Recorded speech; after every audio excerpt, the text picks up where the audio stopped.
Hello everyone, and welcome back once again to the Over Manga Cast. That time we woke up in a podcast and had to explain manga, our heated adventures overanalyzing manga that we find interesting. And on this episode, we're continuing our little adventure into the summer anime season by taking a look at the prologue of Lucifer and the Biscuit Hammer by Satoshi Mizukami. We read chapters 1 through 16, so stay tuned and enjoy the show.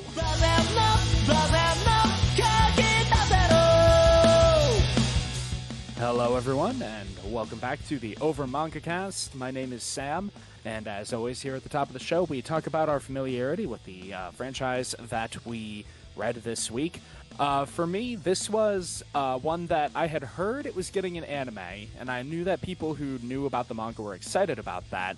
And I thought, that's a weird title for something. I'm kind of intrigued just by how weird that title is. It sounds really quirky. I might check it out one day. And now it is one day, and here we are. Matt, how about you? So actually, I read all of this in college, so this is a revisit for me. I'm going to be honest, I don't remember a lot of it. I read a lot of things in college that quickly entered my head and left just as quickly.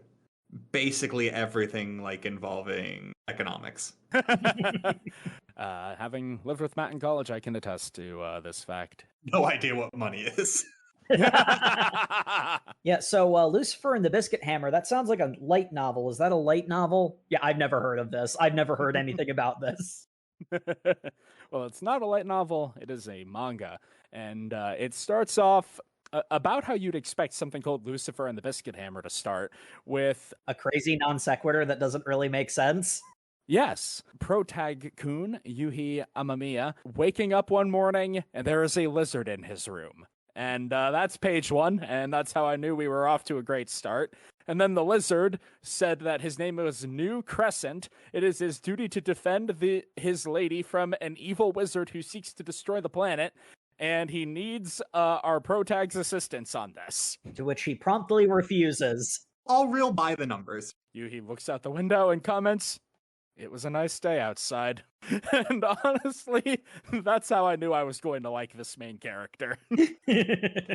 Yuuhi is a guy who has been thrown into a very stereotypical plot, with the twist being he wants nothing to do with it. Yeah, no, he has the reasonable, relatable reaction of, I don't know how to fight, ask somebody else. He is refusal of the call of the character. Is a reluctant hero, and then there is Yuuhi, who's just like, no, I do not want to be involved with this at all. He tries to throw New away, out the window away multiple times. It doesn't work.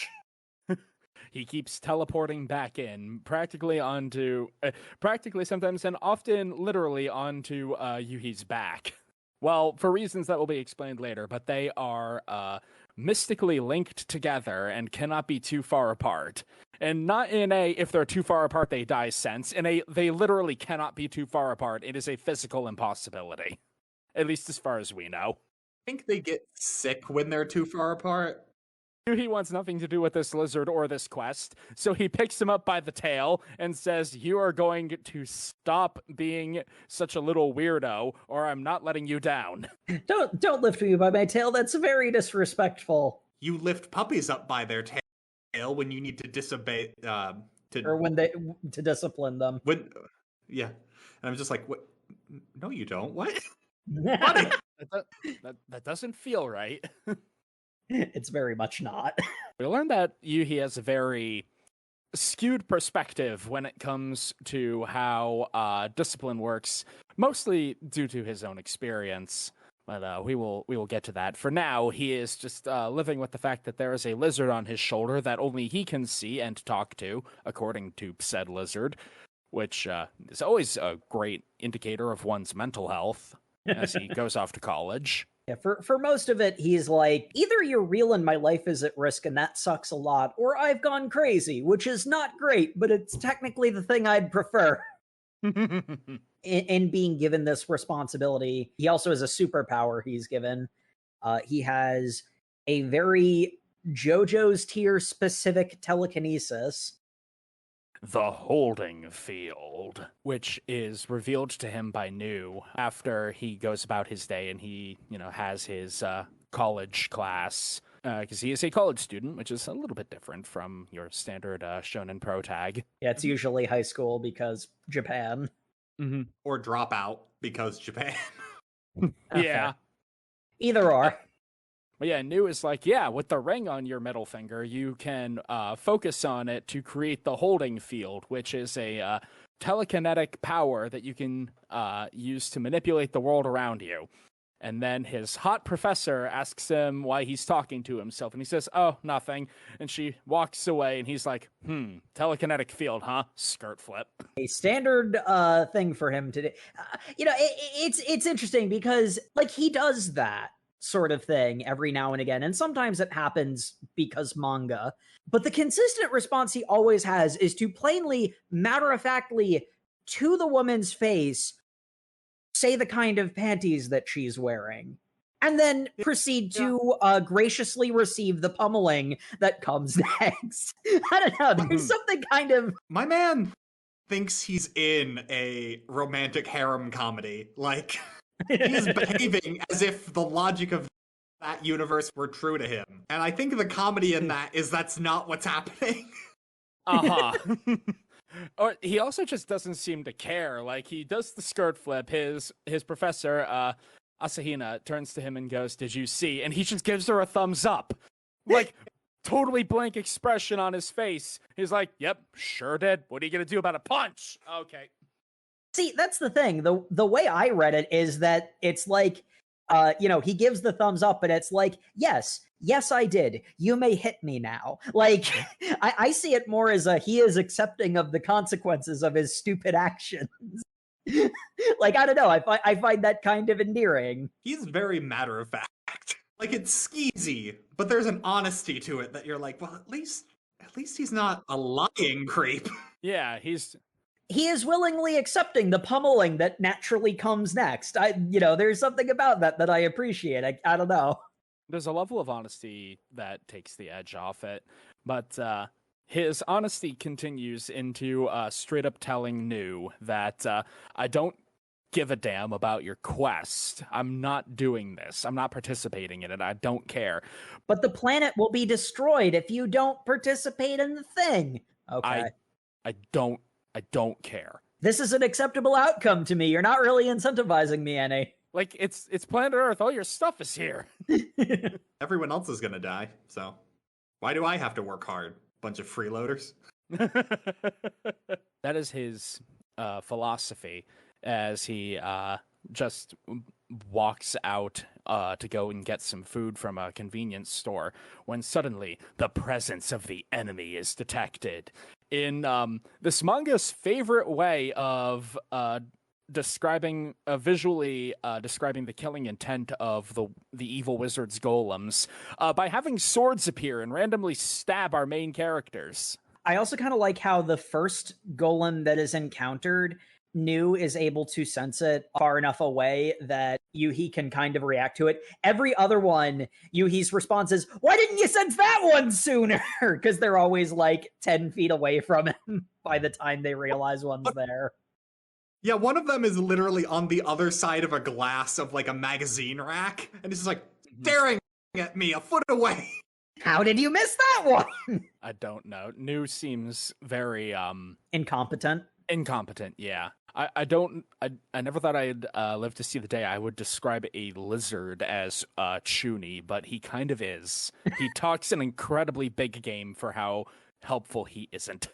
Yuuhi now has to fight a golem, which he finds out very quickly he can't do. His power is not for combat. Really, the only ones capable of fighting alone are the princess, the invisible Hresvelger, and Unicorn.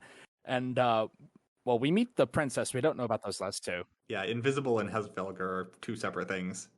Oh, you're right. There's commas there. There's 3 mythic knights, and then the princess. I can see why you'd be confused, because how they're named are 3 completely different naming structures. Yeah, and with Hresvelger there, I'm just expecting Edelgard from Fire Emblem to show up and chop one of them in half, but...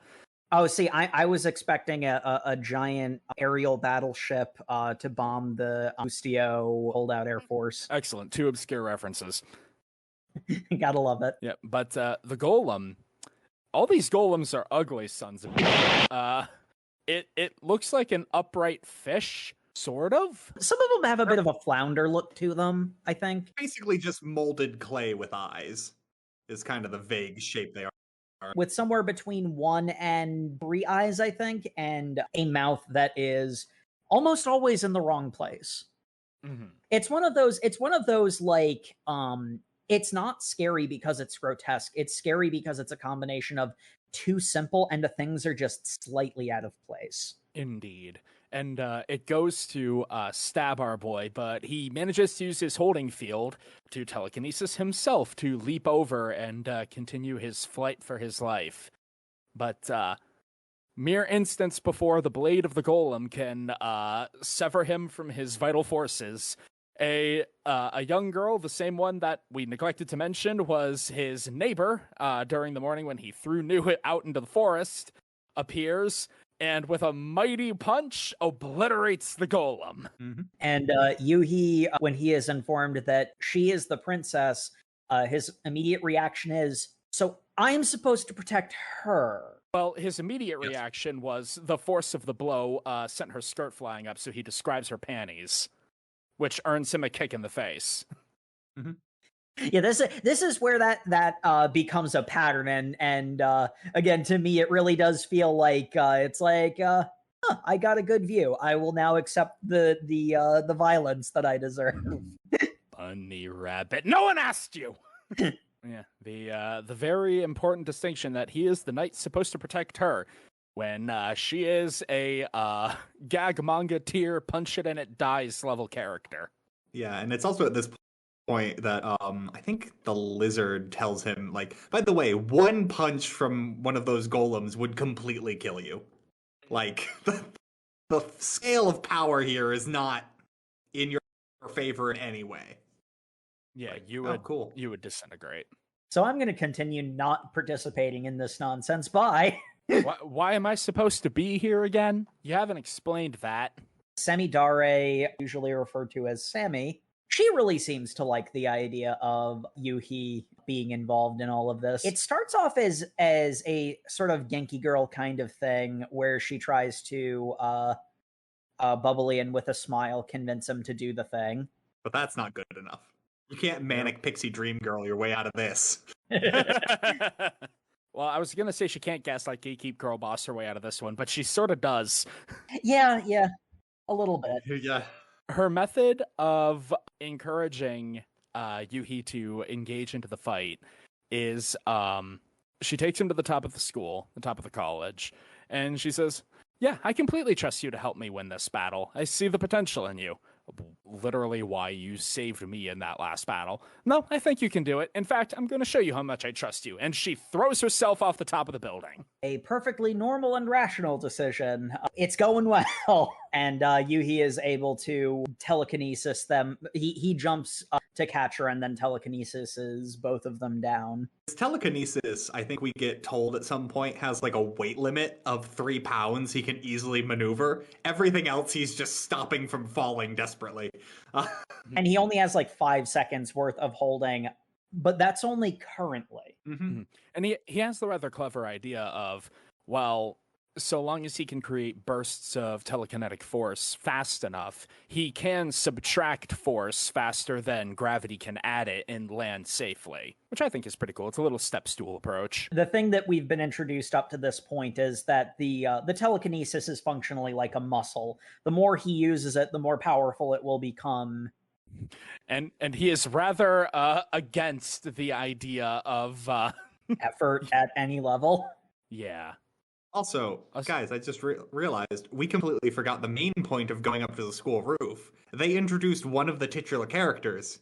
There's a giant hammer floating in space. Yeah, the Biscuit Hammer. It's huge. It looks like a sledgehammer you'd buy at Home Depot, except it's the size of a frickin' planet. I think they explain why it's called the Biscuit Hammer. I don't know if that gets elaborated on any further. I know that they explained it at some point. I don't think it happened in the reading. I think at one point in the narration, Yuuhi describes it as it can smash a planet like a pastry, but I think he's the only one that says that in our reading. Yeah, that's the So, closest to an explanation that I heard. Yeah, Mhm. it's a hammer that smashes cookies, like a planet, like a cookie. Yeah, It's a biscuit hammer. like a planet is a ball of dough. I generally speaking enjoyed this, and honestly, it was pretty hard to stop reading at our cutoff point. But I will say the one thing that I did find kind of the only thing I found kind of irksome is that the series seems to tend to make a lot of leaps, like a lot of logic leaps, and it feels like it can just go full non sequitur. This is probably the least egregious example of that sort of thing. One of the things that I noticed a lot is I don't think that the paneling is that great because sometimes like where the speech bubbles are placed will make it hard to follow conversations because they'll sometimes break the normal rules of what order you read speech bubbles in. And then there are also Yeah, some other cases. It'll also kind of do that a little bit narratively, where it's like, did I miss a page? I feel yeah, like there's context here. so that's a thing actually that's a little bit different with how Western comics and manga does speech bubbles. Is typically in Japanese language is a bit more defined by the speaker. So like it's less important to get your speech bubbles very clearly read because normally you can contextualize who's saying the sentence based on like their word choice. Unfortunately, that's not as clear sometimes. That doesn't translate super well. Well, no, the trouble for me is there was at least two cases where and I don't even remember exactly where there were, but there were two egregious cases that I noticed where almost always in every comic book everywhere in the world, the order in which the words are said out loud is top to bottom. And there were at least two cases where that was flipped. The thing that had to have been said first was on the lower speech bubble. So like I it's one of those ones where like, I don't know authors. I try not to know authors.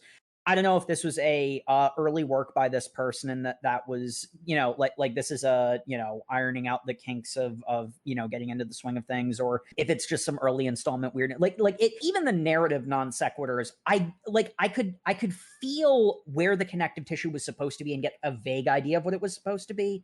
But like I did want to express my one problem because it's like it's right about here when I start to notice these little things, and it's like it's technical stuff, it's narrative stuff, it's usually not character stuff unless it's directly tied into the plot. But like there's those little points where it feels like there's stuff that's out of order or missing. And that's really the only thing that I didn't like about it. And whilst it was pervasive enough for me to notice, it didn't, break it at any point for me. Yeah, for me overall, the paneling was a little difficult to follow at times. I didn't have so much trouble with it that it like impacted the experience for me, mainly because the art in this is really nice. Yeah. It's consistently very high quality. Yeah, the art And is definitely a high point of it. Like it's not Mhm. it's not like one of the best that we've seen, but for a shonen series, it looks really good. Yeah, Has a style and it sticks to it. Yeah. Especially the eyes. I love the way this manga does eyes.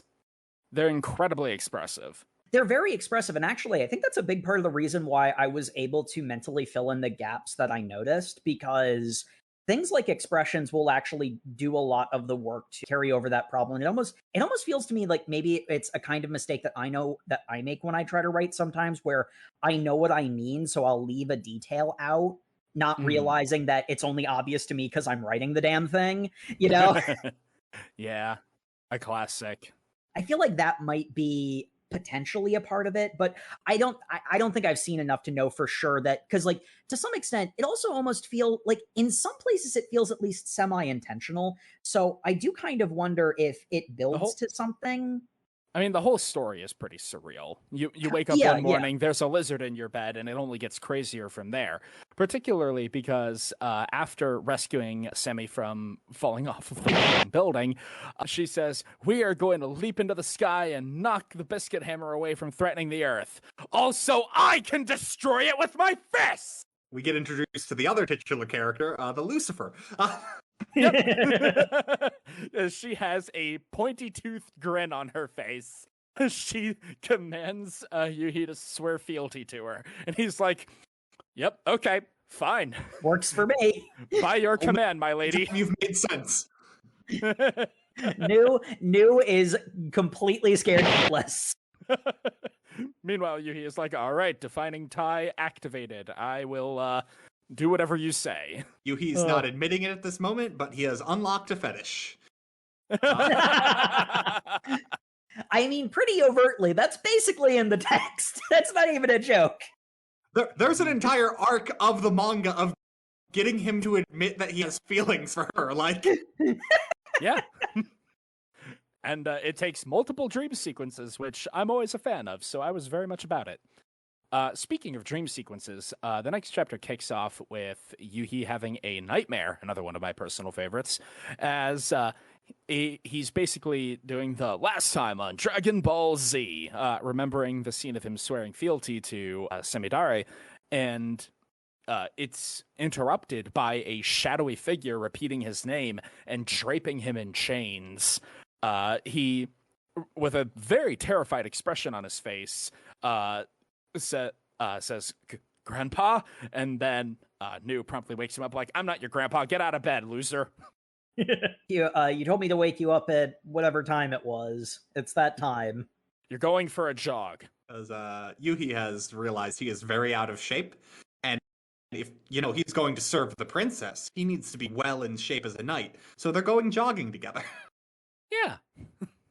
I think he initially chooses to jog on his own independently, but he bumps into Sammy doing the same thing, and it becomes a regular morning routine for them.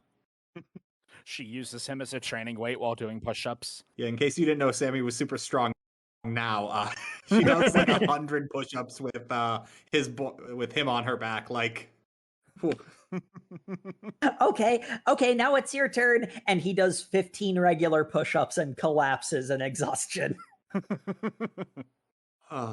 Goes back to Asahina household for breakfast, and because he's a creep, goes like, "Oh no, the bathroom's the far right wall." Like, there's a whole mental checklist of Sammy telling him, "Yeah, the bathroom is literally the last door. Go into that one." He's just like, so there are two doors, and New is even like, "No, it's definitely the one on the right." Like, there's no confusion. There's no ambiguity here. But then that would mean the one on the left is the changing room. And if I accidentally open it and then my sister's in there. Yeah, who, by the way, I don't know if we mentioned this yet, is his professor from college. The one who he did the skirt flip on. I don't know if he knew that, which is weird. The three of them met outside because they're neighbors, like at the end of like chapter 1 or 2, and this is 3. So by this point, he knew that was her sister, but he didn't know that until now. He didn't even really have any kind of meaningful conversation with Sammy up until chapter 2. Well, obviously, you can't ever talk to anyone or make any connections. Which we'll get to that. Yeah, he opens up the wrong door, air quotes, gets slapped again, and explains that he's just here for breakfast. Don't worry, I'm not doing anything untoward. Immediately after doing something untoward. Yeah, then he basically just gets grilled by the sister. Who is very protective of Sammy. They make siscon jokes, but it really, at least thus far, has just been she's very protective. So let's keep it that way. Do they? Maybe I missed it. I don't think they did. When New asks why Sammy's older sister is acting that way, he says she's a siscon, but that's about as far as the joke goes. He makes the siscon joke, yeah. Oh yeah, it's Yuuhi being a little weirdo. Yeah, he's being that's what I was saying. They make the siscon joke, but that doesn't seem to be where the manga is going. Let's keep it that way. Well, no, like a bunch of times in this manga, characters make references to things the manga's like, that's not happening. We're not doing that, yeah. We should do this generic fantasy story. The characters, no, we're not doing that. We're gonna do something else. We're doing a rom-com, or maybe a coming-of-age story. Like the mangaka is just sitting down at a D&D table. It's like, guys, I planned out this really cool fantasy Sentai adventure. You're basically going to be Knights of the Zodiac trying to fight off an evil wizard. what if we were the bad guys? And also rom-com. Guys, rom-com? Can we not? Rom-com. Yeah, we're gonna start jogging together and then go on a date. Please, there's literally a giant hammer hanging over the world about to destroy it. Well, I'll destroy it. Fine. No, guys, stop. Yuuhi is going about his day, and he's thinking that, as much as I don't want to be a part of this entire plot, it's not too bad hanging out with my lady and, to an extent, her older sister. I'm actually getting some social interaction, and imagine that. And then he is coated in chains again that stretch into the darkness, and he's like, Grandpa, don't interfere. Something good is happening to me for once. As he is getting dragged away, Sammy it's one of those ones where it's like, she has physical super strength, but she is also just an extremely strong personality, just casually walks into his dream and snaps the chains like they're nothing. Because that's just the way that she is. Yep. It's something that they sort of like talk around at first, and this is something that the manga does pretty regularly. Introduce an idea and then explore it more deeply over time. Almost immediately, Yuhi's like, I'd rather her chains than yours, Grandpa. So like he basically just says out loud the metaphor that gets explored later, which is a interesting way of structuring the story. I love how this like story just doubles down on metaphors, and it's just like, yes, my grandfather's like judgment is like a chain upon my heart. Oh wait, no, they're physical chains. Oh wait, no, I'm actually being weighed down to the ground. Oh no, this girl has entered my dreams to break my physical chains so that I may fly. Guys, I'm lost in the metaphor now. Me too. It is many a layer deep. It's the Marianas Trench over here. I mean, Sam, you said it earlier. This manga is very surreal. Like, it will just transition straight into a dream without even, like, real explanation for why the character is asleep. But, like, you just get, like, that gradient of the background becoming black, and you're like, well, nope, we're in a dream now. I guess we're sleeping. Okay. Yeah, that's part of the reason why I was thinking that at least a good chunk of, if not most of the places where I had problems with the non sequiturs, it was an attempt at that didn't quite land, I think.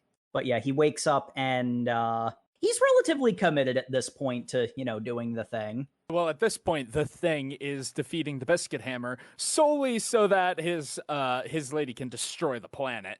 Because, as she puts it, she wants to destroy the planet because she loves it, and she wants to take it with her when she dies. Which, yeah, that's a take, all right. It might be the giant, heavy-handed metaphor of familial trauma that just happened, but it seems kind of nice when she says that. It's only on looking back at this discussion, like, wait, no, that's equally bad.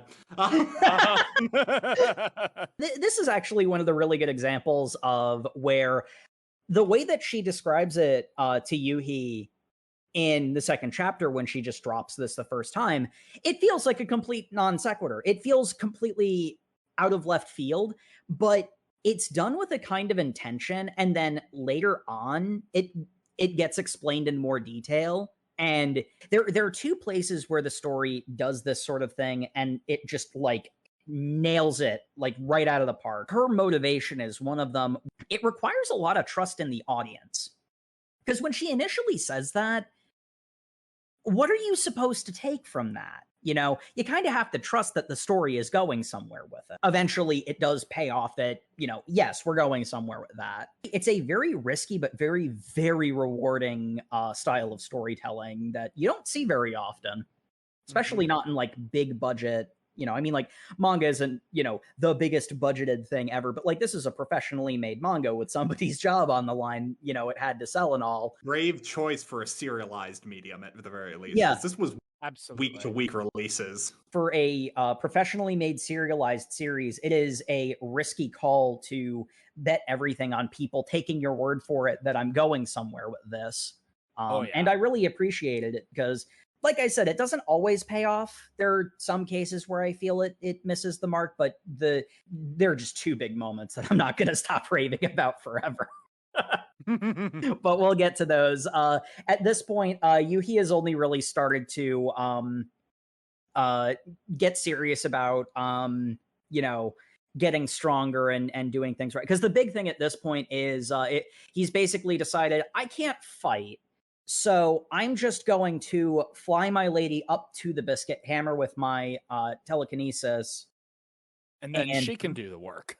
And then that's going to be my job for this whole event. There is Cat TM in Box TM floating down River TM. It is that scene, you know the one. And he's like, well, I've got this telekinesis, so pick up Cat, plink onto River. Or plink onto onto the shore. Riverbank, yeah. Yeah. All right, goodbye, kitty. Huh, I thought you had ice in your veins. Well, I think my lady might like cats, so there you go. But unfortunately, there was someone watching this happen. There was a witness to his power. There were unforeseen consequences to this. I should kill all witnesses. What? Well, we're not quite there yet. But a fellow college student witnessed his display of mystic power, and so came up to him in the library and said, "Hey, you're Amamiya, right?" Yeah, that's me. Hey, so are you currently in a relationship?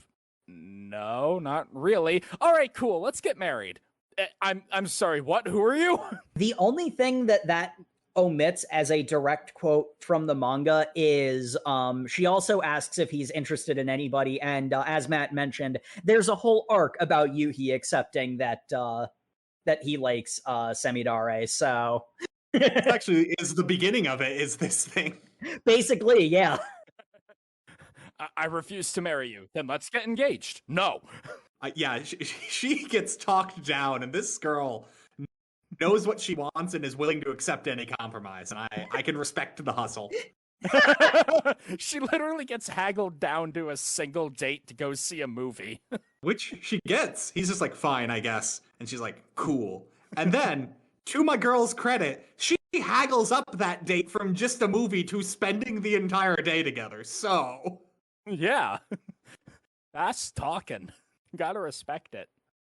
That's the foot in the door school of negotiation right there. Yeah. We basically get the conclusion of this little date is she saw him have superpowers, and she reveals her motivation is she's always wanted to be married to a superhero. She doesn't come up much, but we should at least say her name is Hiwatari. Yeah, she is an entirely comedy-based character, at least insofar as the 16 chapters that we read. Yeah, one of my favorite panels, just again from the eyes being so expressive and the art quality, is Yuuhi being like, so she saw me use my power then. How should I dispose of her? Nu is completely horrified. There's literally no reason to do that! We're saving humanity. It actually doesn't matter if they know we can do that. In fact, it might be a good thing. No, we can't have there be any witnesses. They might try and stop the princess. Why? What is wrong with you, kid? Well, I've got this whole thing with my grandpa, but that's the next arc, so we'll get there. Our lady wants the whole planet for herself, right? So if you kill someone, you're damaging her property. I guess you're right about that. Okay, I won't kill her then. Okay, that was not the direction I thought I'd have to go to talk him down, but what the hell? The little lizard angel on his shoulder, I guess. But anyway, he after this little heart-to-heart with his lizard companion, he decides to go ahead and get to the end of the date he has agreed to go on just because Sami told him it would be a good idea, so he blindly followed whatever she said. Unfortunately, as their my girl's motivation for what to do next is go to a hotel and bold play. You might remember from last week the implied consequences of such an action. But unfortunately, they are interrupted. Also, they were never going to a hotel. Yuuhi does not want to do that. But they were going somewhere, and they are interrupted by a golem. So Yuuhi's like, well, gotta dip, and runs to the river. In this chapter, or in this little arc, he decided that he wanted to hone his power to the point where he could leap across the entire river as a first stepping stone in his growth to leap all the way up to the Biscuit Hammer. Unfortunately, he can do no such thing at this point and is about to be ripped apart by the golem when, thankfully, Semi is on the other side of the river, notices this happening, and Hulk jumps her way across and throws a van at him. You're right, I misremembered. She does not Hulk jump, she picks up a car and yeets it at the golem. Then she Hulk jumps over and axe kicks it into oblivion. Yeah, because there's a whole bit of oh no, I can't get away. Look, she's right there, and then the shot widens to show she's on the other side of the river. Mm-hmm. Well, that's a problem. It is a it's a great comedy beat for what is objectively a very life and death situation. It does a lot to make light of the threat of the golems, which this story plays with a lot. Like, it will do everything it can to, and will often succeed in making you forget how serious and dangerous the golems are by having like comedy beats with them, or by having Sammy just obliterate them in a single shot. And then it will use that, lapse in recognition of their threat to remind you how serious they are. And the one thing I will say about the Lucifer and the Biscuit Hammer is it's really, because we talked about the art style earlier, and one thing I really love about it is it's very cute with its big expressive eyes, and it lulls you into a false sense of security, thinking, oh, look at this cute little fantasy series. Look, we had an entire arc about going on a date, and then at the end of the date you got to go like, well, it turns out there is someone, we're not dating, but I'm kind of indebted to her as like a knight to a lady. And she's just like, oh, that's cool. And I'm just like, oh, what a cute little beat. This cute story. I hope cute things keep happening. Oh, wait, what's the next arc? What's the next arc? Oh, yeah, dealing with trauma. Excellent. Also, I love how the end of the chapters have characters dressing up in different characters' outfits. Yeah, it started with Sammy dressing like her older sister and appearing very smart as a result. And then... the reverse. Poor professor. She dresses up as her little sister, and it does not work. She's not happy about the length of the skirt.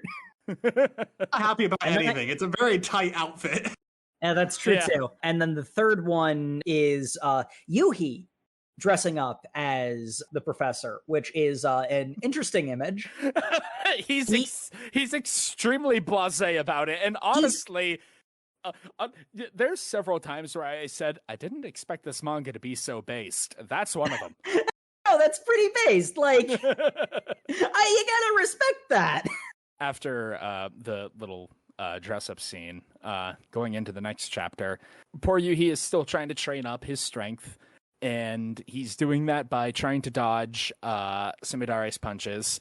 And it's not really working. He keeps not getting out of the way even close to in time, so she has to pull the punch, and the shockwave blows him about 6 feet away. We're still a little bit in gag manga mode to lull you into a false sense of security before... Actually, I'm not quite sure what the transition is, but the big thing is that Yuuhi jumping the full length of the river. Basically, he fails dodging, and he feels like he's not up to the challenge, so he's going on this challenge on his own, like, no, I'll just do it, and prove it that I'm not, like, holding her back. Unfortunately, he falls in the middle of the river, which is the worst place to fall in a river. And when he finally swims to the outside, he has caught a cold and is bedridden as Sami has to watch over him. During his really layered metaphor fever dream. Yeah, because he has a dream of when he jumped in the water, the chains of his grandfather were pulling him down, and I'm like, oh, okay. The literal metaphor is drowning him now. And he was brought out of that dream by Sammy's touch.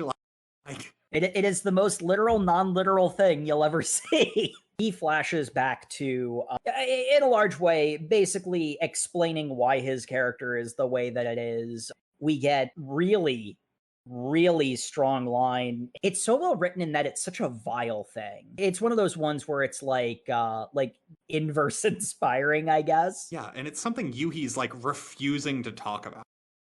Like he's like, I'm not telling you. Well, why? He's like, is this a command? Because he's basically saying, unless you order me to tell you this, I am not reliving this. And then she's like, well, fine, I guess I command you to tell me.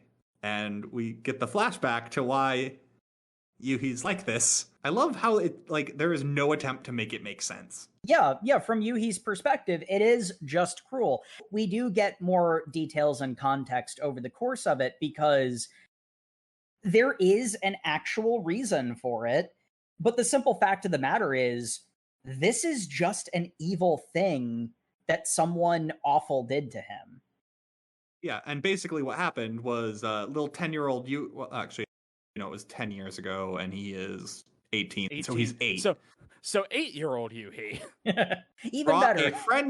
Brought a friend home from school, and Grandpa was like, what the f*** are you doing bringing a friend in my house? You live in the basement now wrapped in chains. And I'm like, what the f***? It's so mind-boggling. I can't come up with an appropriate hyperbole for it. It's already so extreme. The justification his grandpa gives is the thing I was sort of talking around before, that I want to say it's my favorite line from the thing, but it's one of those ones how, like, if your favorite character is the villain sort of situations where he says, never make enemies, they'll stab you in the belly. Never make friends, they'll stab you in the back. Live alone. It is such a brilliant line in all the wrong ways. It's one of the two things that has stuck with me wrongly since reading. One of the ways it affected me, for a little bit of comparative analysis, is I've mentioned a few times on the podcast that my favorite book series is the Dresden Files. And slight spoilers for a relatively early book, but the main character is cursed by an enemy to die alone. And that is not treated as something light. That's not treated as something that is a minor issue. A minor issue, a 2-bit sorcerer throwing out a bit of bad mojo to be spiteful at the end. No, it is a powerful doom put over his head. And as the later the series gets, the more and more allies he loses, the more loved ones perish in the course of the plot and Harry's destiny. Every time it comes up again, die alone. This feels so much like a similar moment. And I haven't, obviously I haven't read enough of Lucifer and the Biscuit Hammer to know if a similar arc is being done here. But there's a moment later on that really just brought the two to my mind as, Yuuhi will lose an ally, but we'll get to that a little later in the episode. One of the things that's kind of the most painful about all of it is Yuuhi intellectually knows that's wrong. Yuuhi intellectually is like, I'm not going to let you do that. Like, he says that all the time. But you can tell from the way that he acts that he has been basically subconsciously accepting that for years. It's so painful because, like, the extremity of it is certainly not a common thing, but there's such a natural and real, especially when we get some of the context of why this happened in the first place. It feels like something that could happen, in all of the surreality, and it's one of those moments that grounds the series in a kind of real life pain that makes the surreality land as intended. Yeah, like, maybe actually not physical chains, but like it's not a leap in logic to go, oh, well, the chains could just very easily be metaphor. They're metaphorical in this, but still physical. But like, and it's literally binding in chains is a bit extreme for the real world. But like the kind of isolation he's subjected to, that's something that abusers will do to their victims. We neglected to mention this got brought up because while he was out sick, there was a call about his grandfather from his aunt actually is in the hospital, does not have long to live. He's basically on his deathbed. So that's why Sammy basically asked, hey, why are you lying to them saying you're going to go there? You're not going because you're too busy. Like, you're not too busy. We hang out all the time. We're not doing anything. And then I got your backstory. And my girl, Sammy, her immediate reaction is, oh, cool. You want me to kill him? Like, just annihilate anything that gets in your way. Like, no. Like, she just straight up goes like, oh, is this something that makes you feel bad? I can make it go away. Your abusive grandfather? I'll put him in the ground. Nothing's going to stop me. You know nothing will stop me. It's not even a situation of, if I kill him, will you swear fealty to me harder or anything. Like, it's not even about that. She just wants to do a solid for her friend by killing his grandpa. Like, no, I don't actually want you to murder him. That's more effort than I want to put into this situation. I'd like to be passively distanced from this issue, not actively. God, I love the paneling in that moment. She says, tell me if you want to be rid of something, I will annihilate it. If something hurts you, I'll completely crush it with my fist. And the paneling there is just a giant version of her hand scooping a city out of the ground, crushing it, and then dropping the crumbling bits of stone to the earth.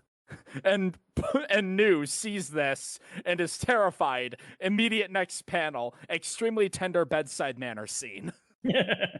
Yeah, and I mean, like, it really does kind of, this is one of the cases where it's like it fills in a bit of the gaps of one of those non sequiturs where the reason why Yuuhi was so willing to accept Samidare's motivation was because that agreement had already sort of been subconsciously made. She's just vocalizing it now.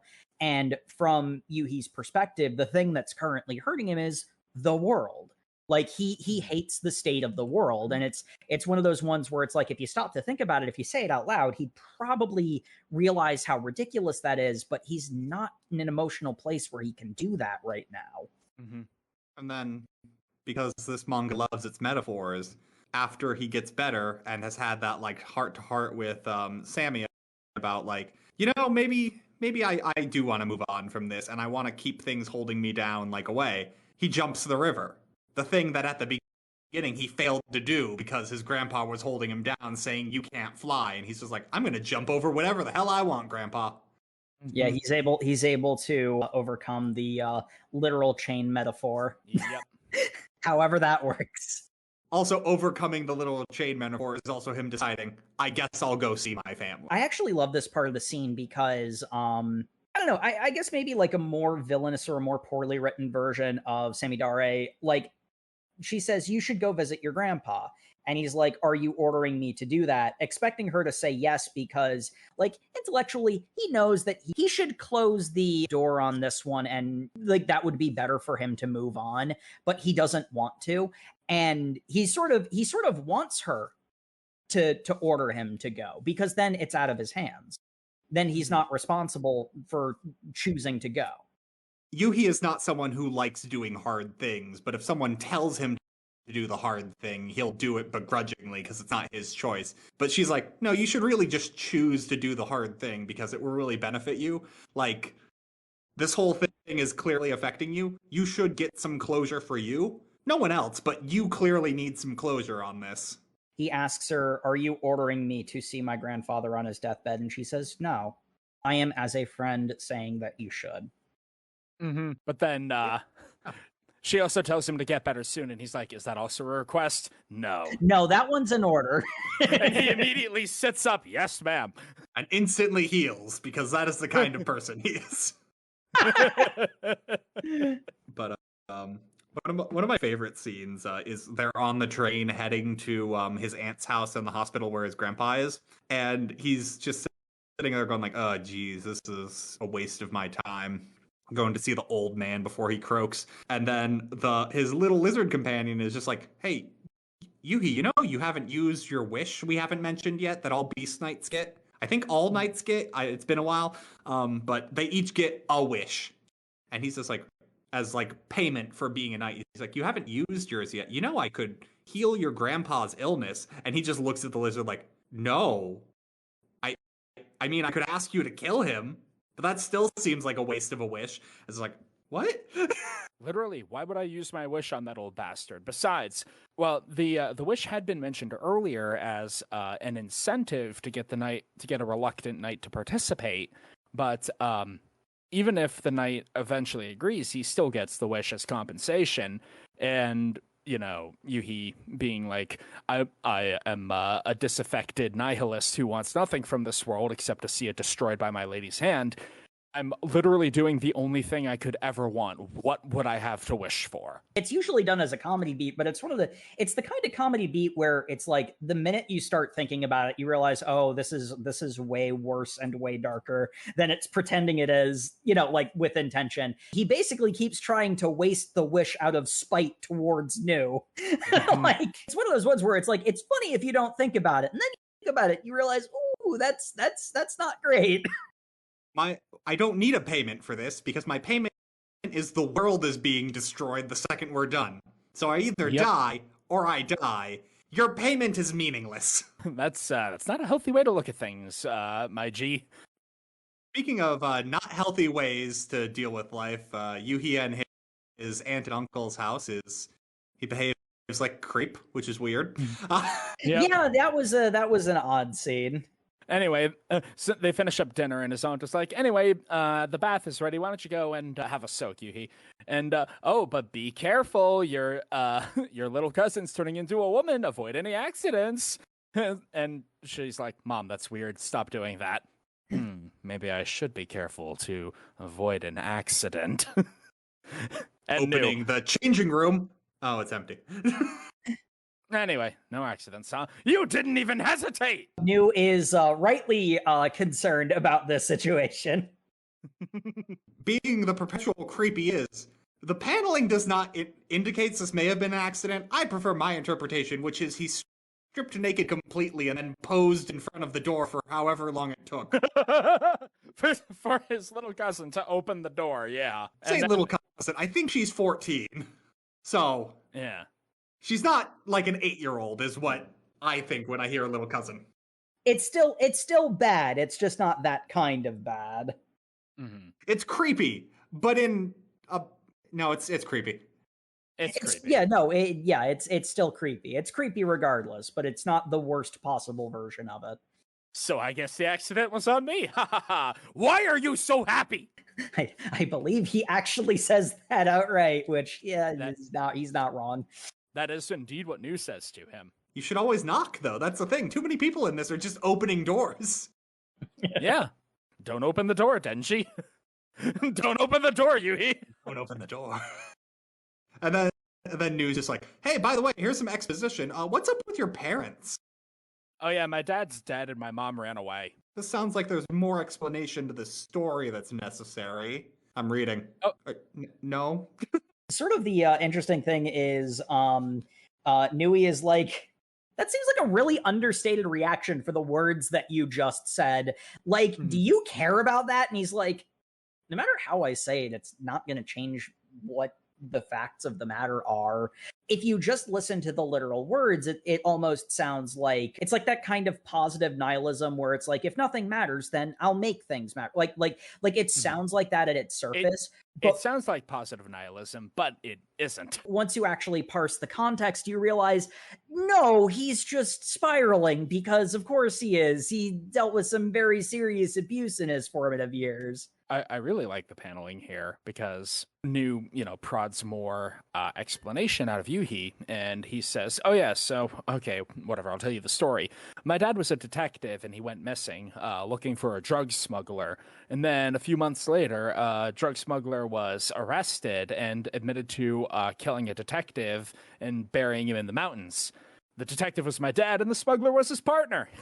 And then my mom went missing after his funeral. And then my grandpa lost his faith in humanity and became an abuser. Funny, ain't it? That's almost literally and exactly how that scene goes, right down to the fake laugh hides real pain. Mm-hmm. So sad it must be a joke.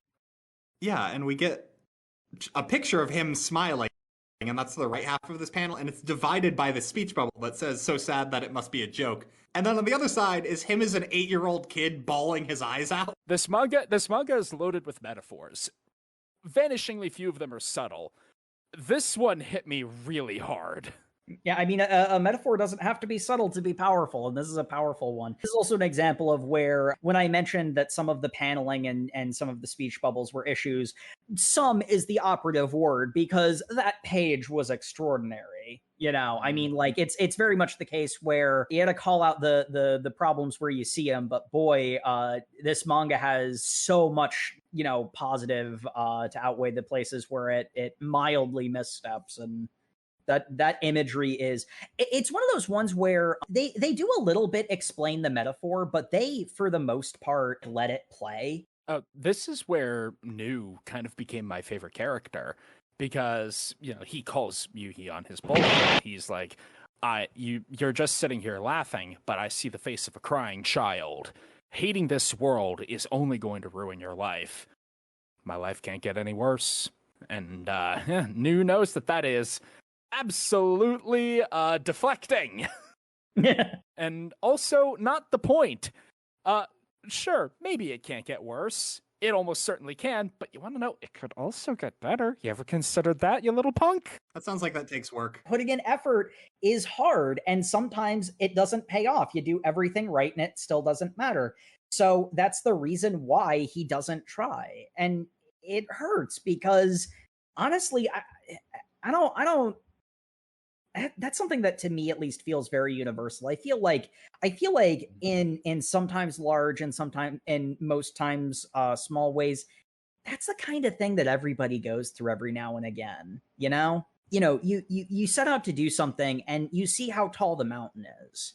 And it's like, is this worth it to me? And because this is a narrative, it's like, these are, the highest possible stakes, because hyperbolize and focus on, singular aspects and whatnot. But it's just such a real moment where the abuse he went through, it's like literal physical metal chains notwithstanding, that's the kind of thing that could happen to a person. Just because there is a literal reason with the whole, his son died, and I don't know who was the in-law between the married couple, but son died, daughter disappeared, lost faith in humanity. It doesn't diminish the unfair, ridiculous, nonsensical cruelty that Yuuhi's grandpa inflicted on him, despite the fact that we now know the technical reason why it happened. It's just it's so real. We get to really experience that as we cut then to the next scene where his cousin takes him to the hospital to go visit with his grandpa. And I love how this hospital room is so bright and cheery. It's so nice, and everything is pristine and white. And when his cousin is there, his grandpa's just like, oh yeah, so nice to see you. You're doing, and he doesn't even hear their conversation. You just see him looking on what is this nonsense? Grandpa's just a nice smiling old man instead of a terrible looming shadow of darkness and despair. It's setting up the character turn. The real grandpa comes out as soon as it's just the two of them. It doubles down on this so hard because the grandpa gets up and he makes a comment like, "Don't be scared. I won't do anything." Yeah, the first thing he says is, "There's light in your eyes. Have you made friends?" A place to belong. He gets up from bed, and I'm just like, buddy, you are on your deathbed with weeks to live. You are not standing up on your own. What is this nonsense? Right before the moment that Yuuhi knows for sure is going to happen, that the audience is expecting because of the framing, he drops down on his knees, bows his head, and says, "I understand how horrible what I did to you is. My last request is that you forgive me for the terrible things I did to you."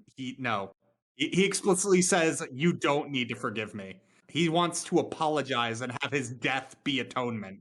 Yeah. It's a very crucial thing for his character. No, you're right. Yeah. In fact, he says, "You shouldn't forgive me.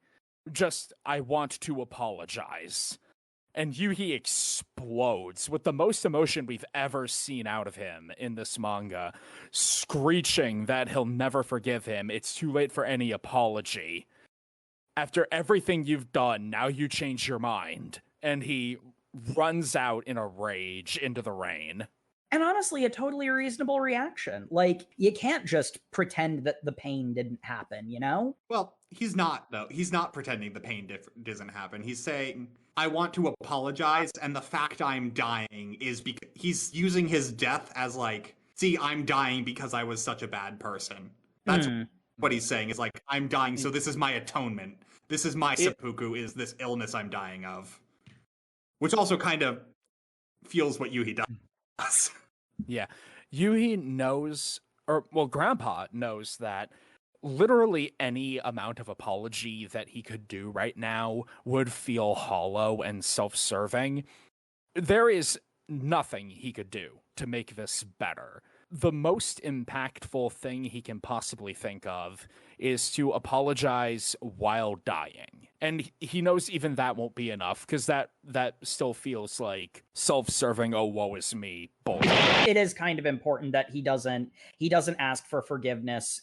He specifically says, I'm apologizing. He explicitly rejects forgiveness, too. He's like, you shouldn't forgive me. I don't expect to ever be forgiven for what I did. Like, yeah, he is explicitly rejecting forgiveness while apologizing, which I think is it's a step further. Yuuhi runs out and collapses in the rain, and he has perhaps the one positive memory he has of his grandfather. As a young boy, he said that he wanted to be a detective like his father, and Grandpa patted him on the head and smiled at that. And it's that prompts Yuuhi crying his eyes out into the rain to say to Nu, help my grandpa. And my favorite of the esoteric scenes of the weird surrealist moments, Nu says, understood, my friend. He does a thing with his forelegs. They are teleported either to the moon or to the top of the Biscuit Hammer or just something. They're in space for an instant, and then they're brought back to Earth, and the Knight's contract is now complete. We are the Lizard Knight. We fight as one. This is the weirdest feeling of catharsis I've ever had reading a manga. I felt like I released a lot of emotions. I don't know what any of them were. I love the bit where he's going on before he comes to like the happy memory of his grandpa, where he's just venting out to the world, screaming, this man was a monster for the 10 years I lived with him. A month and a half living with my aunt and uncle and my cousin. He's suddenly a nice, friendly person. What was wrong with me? Because it is just a brief time of living with another set of people, and suddenly Grandpa seems like a new man. How is Yuuhi not supposed to pin that on himself? You know, and it isn't his fault, because grief isn't logical. You know, again, it doesn't make what his grandpa did to him okay, but like, Yuuhi had nothing to do with the reason his grandpa treated him that way. Honestly, probably what should have happened was Yuuhi probably shouldn't have lived with his grandpa. Because clearly what was happening was his grandpa was dealing with grief in a bad way and didn't know how to deal with his grandson's grief. And that created a negative feedback loop that just made everything worse. Like, yeah, the situation was bad. Yeah, and again, like the idea that Yuuhi is blaming himself for like the abuse that he suffered, you know, it's totally understandable why his mind goes to that place, but that's not what it is. But like, try telling someone that. It's not so easy as just saying it. When we've been going over the scene, you know, like something Matt mentioned, the idea that maybe there may have been some of the reason Yuuhi asked for his grandfather to be healed might have had something to do with like taking away the thing he was going to use to atone. Like there might be some level of spite associated with making that request. But I also love that that's still his grandpa. A part of him just can't just let him die when he has the ability to, you know, magically save him. But he still doesn't forgive him. Like the grandpa himself said, he is not owed forgiveness. Nothing he says or does owes him forgiveness. Everything Yuuhi has said to this point, he didn't want his grandpa to die.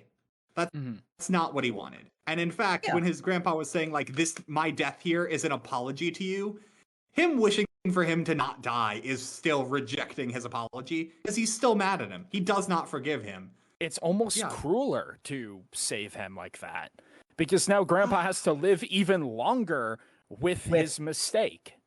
I'm not 100% sure he's doing it to be cruel. I think it's more like a self-fulfillment kind of thing. Yeah, I don't think Yuuhi is intentionally, you know, saying, no, you old man, you have to live with your mistake just like I have to live with it. I think Yuuhi is incredibly confused and emotionally compromised, and this is the first time he's felt something more than despondency in God knows how long, and he used it to help his family member. someone that he loves despite everything. I think the most complete read is that there is a level of spite in that request, but it isn't simply that, because that is also still his flesh and blood, and a part of him will always care about his family no matter how bad he had it. Mm-hmm. It's all of that wrapped into one.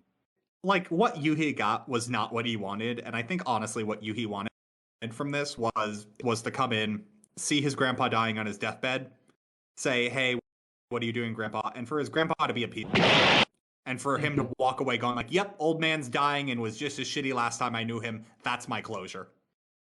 I got what I wanted, which was everything is how I thought it was. Because that justifies his nihilism, that justifies his unwillingness to put effort into things.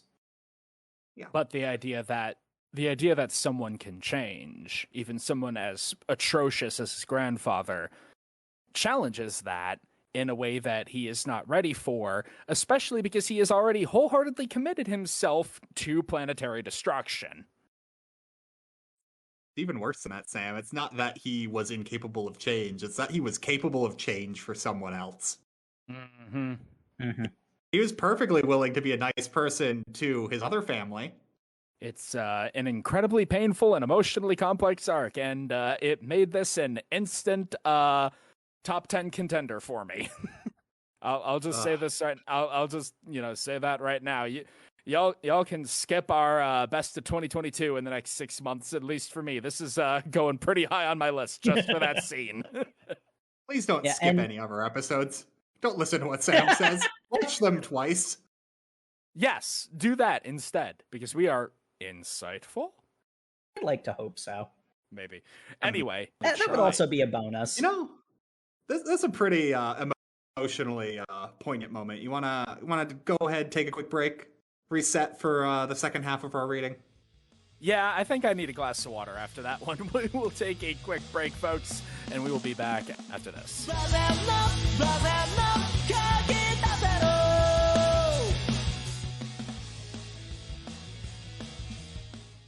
We got 3 new crew members joining us. Hey everyone, I'm Dodds. I'm Quinn. I'm Jackie Brightwood, captain of Ambition's Promise. Maybe you would know me as Jacqueline Brightwood, Scourge of the Sea. I don't think he's heard of you. I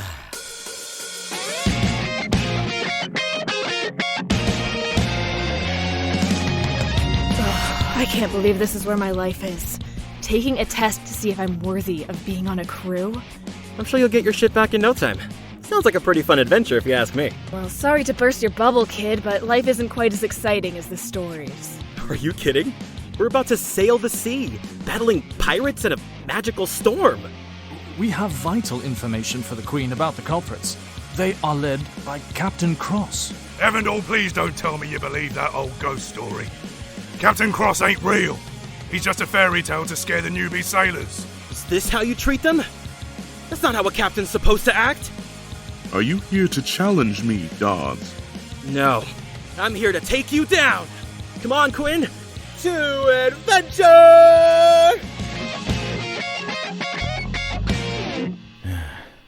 I'm starting to think I shouldn't have hitched my ride to this guy.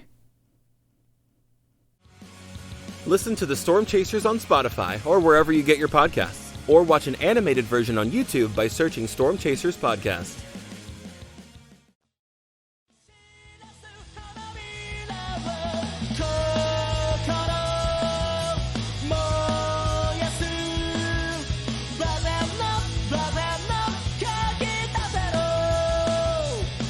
And welcome back to the show, folks, where last we left our intrepid hero, sadness. Lots of sadness. Good.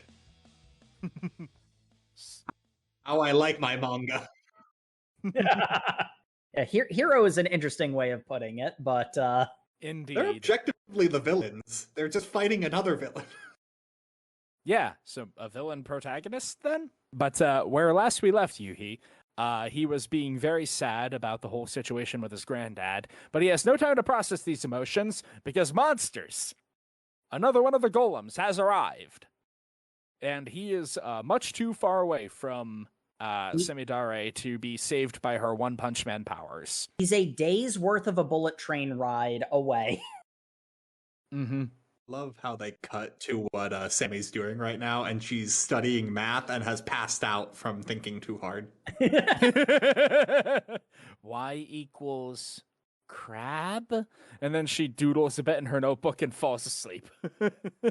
Meanwhile, Yuuhi is dodging punches and running through the woods. There's a bit of an interesting element of this actually also introduces something that gets more referenced a little bit later on, where Nu is like, "Welp, I guess we've died now. That kind of sucks. Looks like I'm getting knocked out of the fight early again."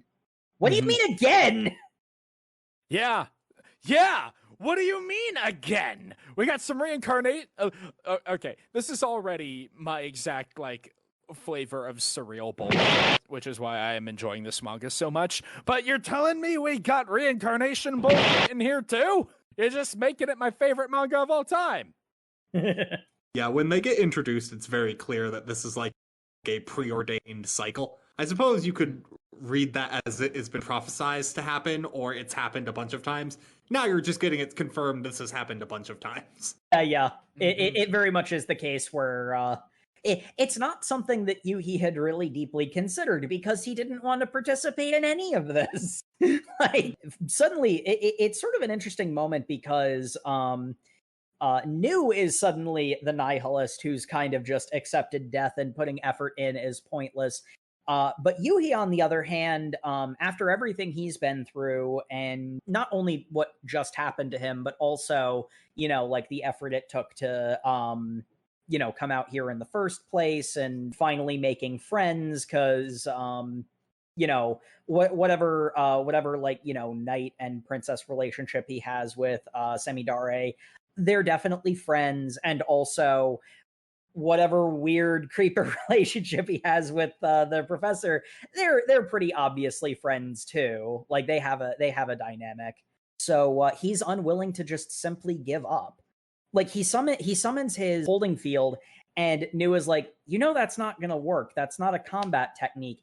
And then the paneling shows a some kind of concussive reaction, and the golem stumbles away with a crack in its side because he had used the holding field to launch a rock that he had picked up off of the ground into the golem hard enough to damage it. Indeed, you are right that does happen, but you have described it slightly out of order, and we have to get to my favorite part. Because Yuuhi is running through the woods, he gets thrown down a ravine, and lands in a river, scrambles to the other side, and passes out against a tree. And while he's asleep, he enters the dream realm, where he stands before a weirdly pictographed door.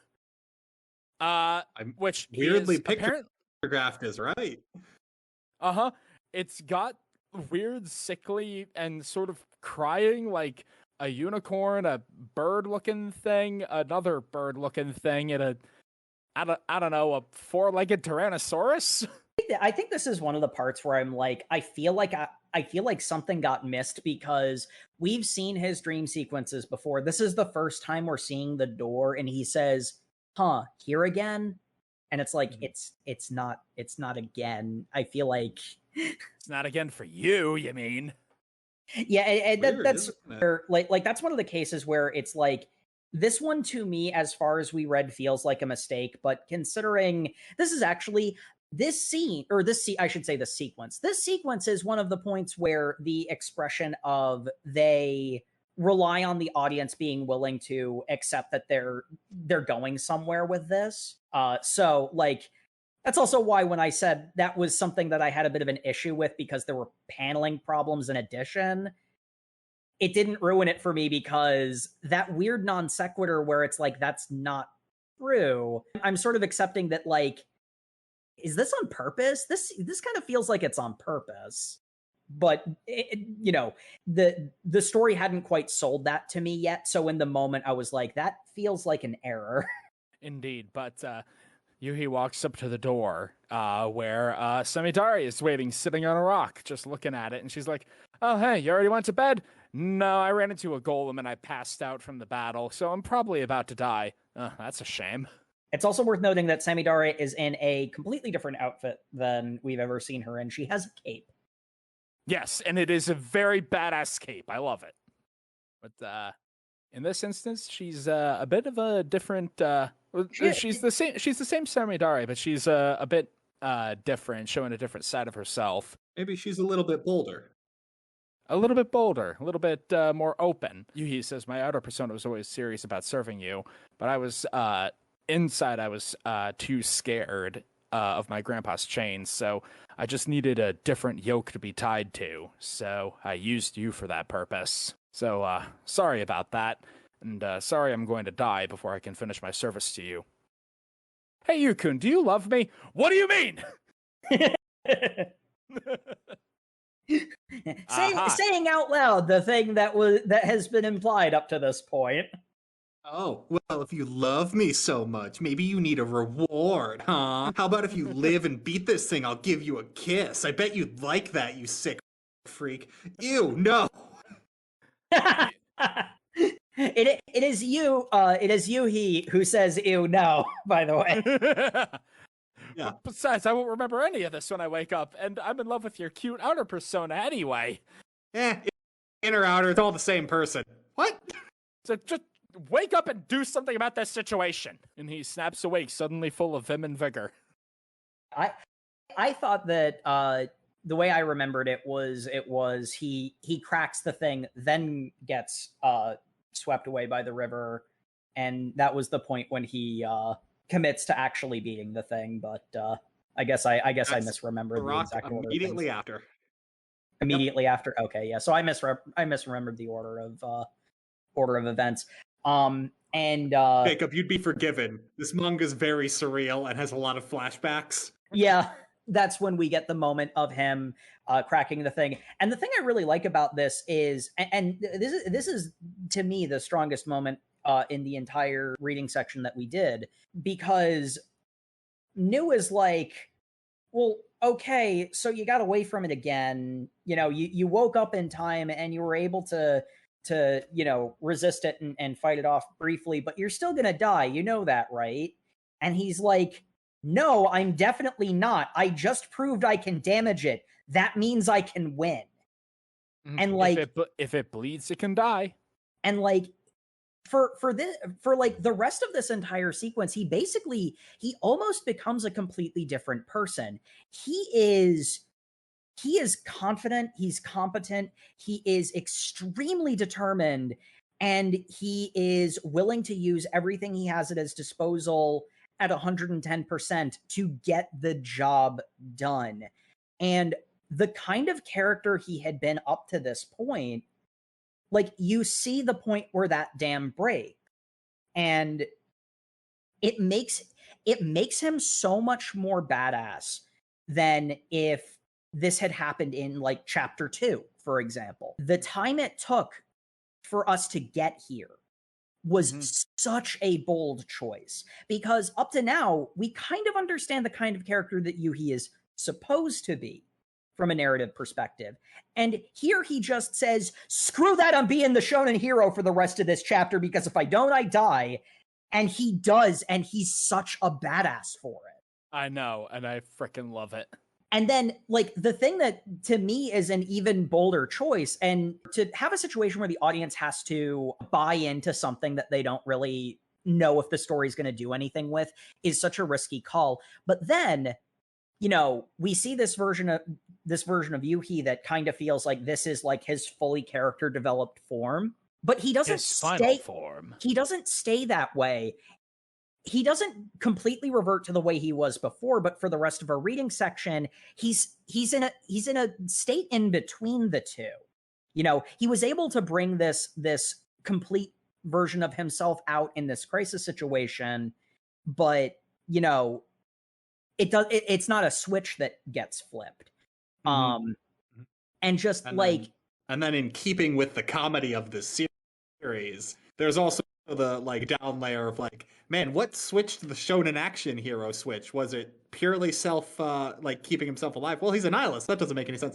Oh no, he wants to smooch. He's a fucking creep. He wants the smooch. But I mean, like, you know, it's like that's sort of the comedy beat of it, but it really does feel more substantive to that because, you know, so much effort has been put into characterizing him. And, you know, it's like most other series would have this sort of character turn happen in like chapter 2 or 3 for at the latest. We're way further in than that. The other thing is to not fully revert him to the way he was before, or to have him just be this new version of himself now, but to have the more realistic, he's in a better place than he was before, but he still is carrying around the weight of what, put him in the bad place in the first place. It expects the audience to, sort of again, accept that it's going somewhere with this, and in a lot of ways, it's the kind of thing I aspire to do when I write things. I want to, convince the audience that, like that weird thing that didn't make sense. You noticed something that was on purpose. It's so risky because it's so easy for an audience member that isn't looking closely to be like, oh, that's a mistake. This is poorly written, and just tune out, and the fact that this goes there is so cool to me. And just like Yuuhi is such an absolute badass in that fight. Like, oh yeah, he's so cool. Afterward, there's like the jokes that undercut it, but in the moment, he's just a cool action hero now, and I love it. I really like the ending too, as he calls back to like very early on when he like jumps down that cliff, and like you can see the full height of it. New is just like, well, no, that's not gonna kill the golem, like that thing's indestructible, and he's just like, well, no, this is the same height as the school, and Sammy thought that would be enough of a height to kill her, and she's the princess, so she's stronger than them. This can kill them, not if they land on their feet, but also thing jumps down. He's like, not a superpower, can't switch directions in the air, flip. He flips it, it lands head first, and it shatters like porcelain as he goes, take a dive. And it is so cool. Cool guys don't look at explosions. He walks away, licks the blood from his own head wound off of his lips, and says, so these are the wizard's golems. I guess they're nothing special. He has multiple cheesy action hero lines in a row that are played straight and actually land. I love it. It's great. It really does go to show the power of restraint, because that moment would not have been as good if it had happened sooner. You know what's really great is how cool of a scene that is. The bonus we get for this chapter is him in Sammy's outfit. It plays that moment completely straight, and it's awesome. And Yuuhi is awesome.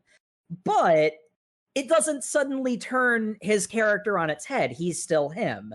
And, you get quickly reminded that in the like little meta bit at the end of a chapter. And then, as for the rest of a reading section, he's not just a cool, badass character. He's still him. He's better, but he's not like perfect yet. But we've seen where he has to go. Yeah, and it is incredibly badass, and I love it. But yeah, we wrap up that bit. We get it basically culminated in what happened afterwards in another little dream scene, which almost ends in his reward kiss, but unfortunately it's morning, so dreams cannot continue, and he is woken up for early morning training. And while the two of them, Sammy and Yuuhi, are training on the banks, they are interrupted because we have too few characters for going into the last chapter of Volume 1. Yep. We need to introduce some new folks. So, hey, we said there were multiple knights, right?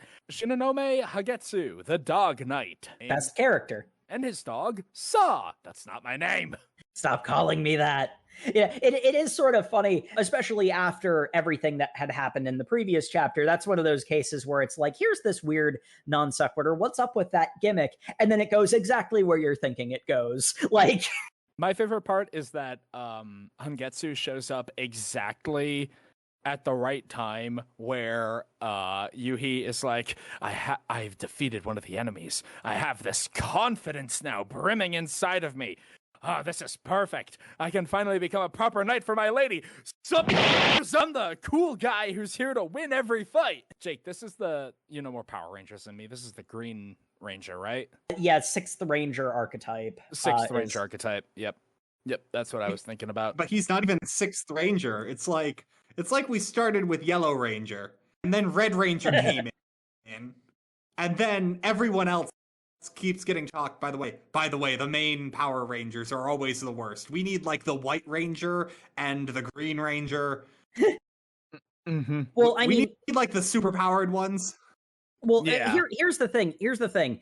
From a narrative perspective, Shinonome is treated as if he is the 6th Ranger.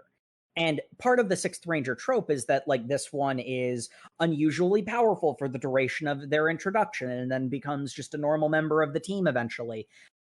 But that is not where the story is going, because, nope. Oh, the Dog Knight is usually just another mook. I mean, sometimes the Dog Knight isn't just another mook, but, and it looks like you're not, but, usually they're just another mook. Which is reflected when he pulls a move similar to Yuuhi and does an upskirt move, but this time it's on Samidare, and she goes to beat the shit out of him for it, but he knows Kung Fu and is able to expertly avoid all of her attacks. Her brute force is nothing compared to his technique. Except she does hit him once, and then he goes flying into a bridge. Yeah.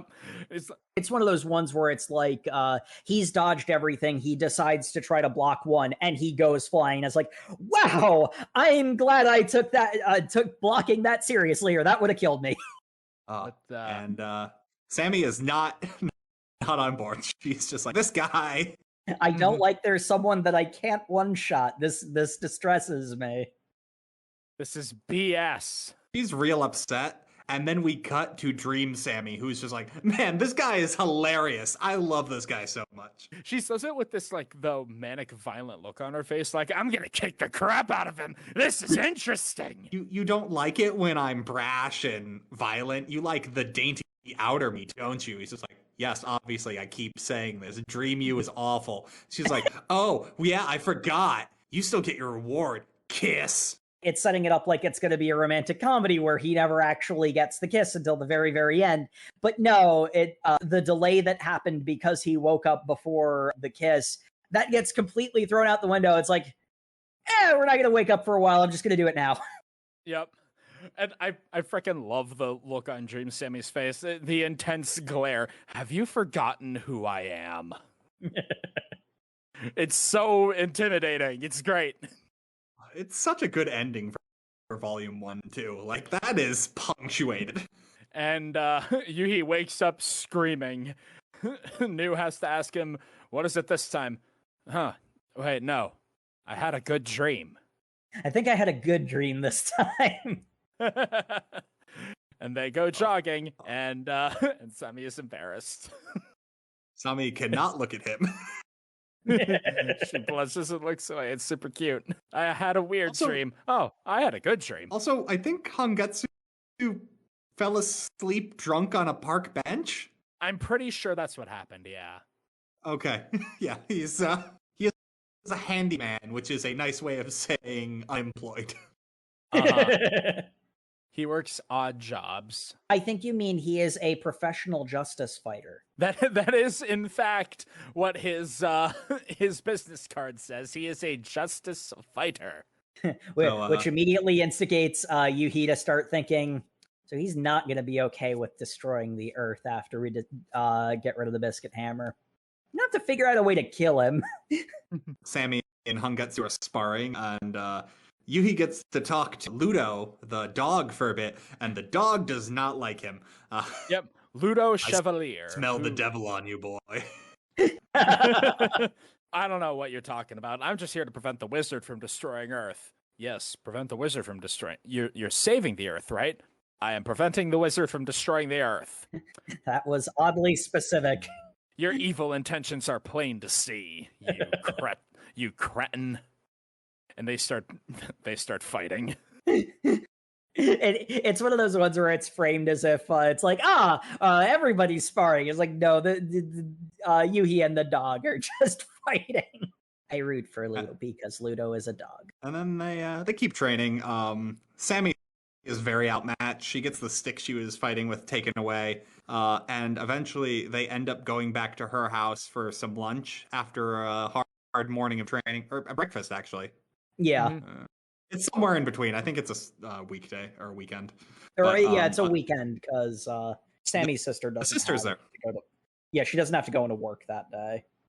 And unfortunately, because her sister is there, Hangetsu meets.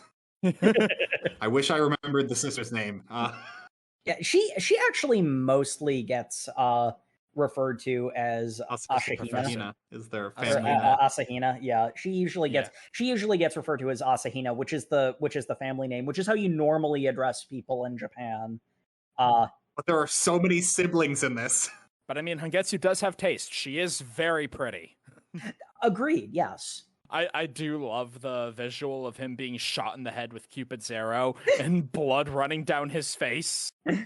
He gets shot multiple times, usually whenever Asahina speaks. He introduces himself as I'm in love, and she thinks his name is In Love. It's very, very cute. It's a good thing nothing bad is going to happen relative to that relationship. They have a meal. He asks for some shoujo manga recommendations, walks away with an entire bag full of manga to read. And the second he leaves, Yuuhi takes advantage to surreptitiously talk about him with Sammy, who is immediately freaked out by how close he is to her. He gets what are you doing right whispering in my ear? He goes to do the dramatic, like, walking past somebody and whispering to them thing. And she's like, please don't be so close. For non-specified reasons. But, come on, little shorty, let me whisper in your ear. Oh, dear. Meanwhile, he's got the look on his face like, yes. And then they proceed to talk about how they might need to kill Hangetsu. Yuuhi believes that because, well, for one, Samidare says she doesn't need any more allies. She has Yukon. And he's just like, all right, so the Justice Fighter isn't going to let us destroy the Earth. So I need to be able to kill him.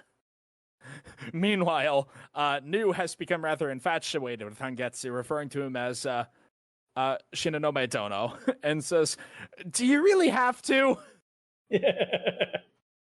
Do you have to kill him? Like, come on, man. Sammy's reaction is basically something to the effect of, I'm sure it'll all work out. Don't worry about it. Go with the flow. And then Nu, upon talking to Yuuhi about this, goes like, hey, what if I, just became a total narc, and told Hangetsu that you guys were going to plan on blowing up the Earth? And he's just like, yo, be cool, man. Not the, what? It's an interesting relationship everybody has with everything, really. Mm-hmm. Look, we're just going to go buy some magazines and think about this later, and oh god, a golem! It starts like it's going to be the regular rigmarole that we've had up until this point. I think this is the one where it's literally a foot away on the other side of a pane of glass before they notice it. Yep. Yeah. Yuuhi looks up and sees it staring at him. Why didn't you notice that one? He's reading some manga at the magazine kiosk, and he looks up, and the golem's just like, hey, you weren't just gonna read manga without paying for the book. The people who write those really depend on the sales. Oh no, I didn't even think about that. The poor mangaka. But yeah. Also, because Yuuhi's in danger, we cut to Sammy in the bath going like, someone's in danger. Well, and then proceeds to just continue getting ready. Better finish my bath. Gotta dry my hair. Actually, Hangetsu, who comes to save the day. Your neighborhood superhero, Masked Hangetsu, but I forgot my mask. And his special technique, halberd. Indeed, holding field halberd, because you have to scream your attack name. What is the point of having a special attack if you don't scream it? if you don't scream the name out loud whenever you use it. It becomes increasingly obvious the longer time that you spend with him. He really likes the Mahou Shoujo genre, which, I mean, fair. There is a lot of really good stuff in that genre, but... Some could argue this manga is a parody of that genre. So yeah, he ends up beating up the golem, and I will say here, I don't really quite understand how Halberd works, but okay. Because it looks identical to Yuuhi's. Oh, it is. No, what he's doing is he's shaping the field into a spear shape and then throwing it. He's just strong enough that the telekinetic force pushes the rock out of the way as if it were solid, as if the holding field was solid. It's not like he even admits it. It's not that complex or cool. It's still not technically a combat technique. I'm just brute forcing it. Anyway, happy to help you out there, Yuuhi. I'm up for spar whenever you want. Have a good day. And this is one of the biggest parts of we see Yuuhi kind of sliding, like after his great moment of like badass affirmation, a little bit sliding back into his old ways where he kind of doesn't want to put the effort in. I mean, why would he want to put the effort in, This guy's so cool. He can just get whatever he wants, I guess. But this is when we cut to the next training scene, because at this point, Sammy's training with him daily. He is using this training scene as an instance to fish her for information on her sister. Like, what is she like? What is her favorite hobbies? Does she have a boyfriend? And Sammy, to her credit, answers all of the questions, except if she has a boyfriend. It's one of those ones where it's so thinly veiled, and it's pretty clear that Sammy is not putting any thought into whether or not she should be answering. Whereas here's Yuuhi over there like, this dude is fishing so hard. It's like, I don't have a problem with anything that my lady does, so she can just give away this information, but like, he's being weird right now, and you don't seem to be noticing. I don't think Sammy cares. No. If anything, the only thing she does seem to care about is like, I don't know, it seems weird to tell you if she has a boyfriend. And he's like, oh no, I dropped this coupon for a French restaurant. And she's just like, I don't think she's seeing anyone currently. Yeah, he extremely overtly bribes her. And once again, the three onlookers of Ludo, Nu, and Yuuhi are like, really? Why are you pretending that it isn't obvious? But anyway, after this ludicrous display, Hangetsu ends up going to campus because he wants to hit on Sammy's sister, which gets in Yuuhi's head. Yeah, he makes a point of getting a job there, because like at first it's like he totally doesn't have a job here, but later on Yuuhi will actually bump into him indeed doing the job he actually got hired for. But being on campus with Yuuhi is just enough to push that needle from I don't like this guy to let's actively plan how to murder him. Which goes on for a bit. Fine a line. Yeah, it's a little bit too fine of a line, but we do have villain protagonists. And then Nu's just basically like, he gets at the end of this like scene, calls him out on it. It's just like, what are you doing? You can't just murder people you don't like. Like, I shouldn't have to tell you that. You are behaving like a child who throws a tantrum when they don't get their way and breaks all their toys. Like, to which Yuuhi says, yes, I know. I'm well aware that that's how I'm dealing with my trauma and it's unhealthy. I didn't need you to explain that to me, and it's not convinced me of anything. I'm still going to murder. What am I even doing here? The saddest I've ever seen a lizard look to is the two reaction panels of like, oh, I guess I do have no power in this relationship. I feel so bad for poor Nu. He has been, for the character that was basically the inciting incident of just showing up one day, he has been relegated so far into the background. Oh man, Sam, if you want to see a manga that mistreat the cute animal like servant that comes to tell the protagonist they're special, there's a real good one. I don't think I would want that. I don't like that, no. But I am interested in a morbid kind of way. In a morbid kind of way, I'm interested, but that is for a later episode of the podcast. For right now, we've got more of these shenanigans to get down to. Yeah, basically, he goes back to his house after a long day of dealing with Hangetsu on campus, only to find out my man has broken into his apartment and has a stack of magical girl anime DVDs. Wait, CD-ROMs? Are these pirated? They're pirated. It's fine. We're going to watch anime together, Yeah. which is incredibly violent. It's a magical girl who all her signature attacks are turning her magical girl wand into weapons. Uh-huh. Very painful weapons. Yeah, that violently rip apart the things that she hits. And there's a thing like, show this to kids. And it's like, no, this is a late night anime. That makes sense. She turned it into nunchuck and broke open the monster's head in a very brutal splash of blood. A later scene, we see her turn them into claws. It's rather disturbing, honestly. But And really, But now- all the motivation Yuuhi needs to watch this garbage is, sure, Samidare watches it every single day. It'd be another thing to connect you to. And he's just like, well, watching all of it now. I am now invested. He tries to. He's not very good about, consistently going through the episodes. During one of the training sessions, Hangetsu was oh yeah, that most recent episode, it had the same supervising animator as this other episode, and struck up a conversation. Yeah, they get really weeby with it. It's pretty good. But It'd be funny when that happens for when this manga's anime comes out. Hangetsu gets added to the Breakfast Club. Yeah, he becomes a regular at that point. Mm-hmm. Which is interrupted as Mr. Asahina enters the scene. Yeah, Dad just shows up. Matter of fact, the titles often are, because the chapter title is like matter of factly like, and then this is the chapter where the dad comes back. Okay, and then the chapter itself introduces him, and then the dad comes back. Like, it's so, there's a level of irreverence to it that it very much fits the tone. Yeah, it's a lot of fun. But Dad walks in, first thing out of his mouth. Why are there so many guys here? They're my jogging friends. Oh, okay, that checks out. Works for me.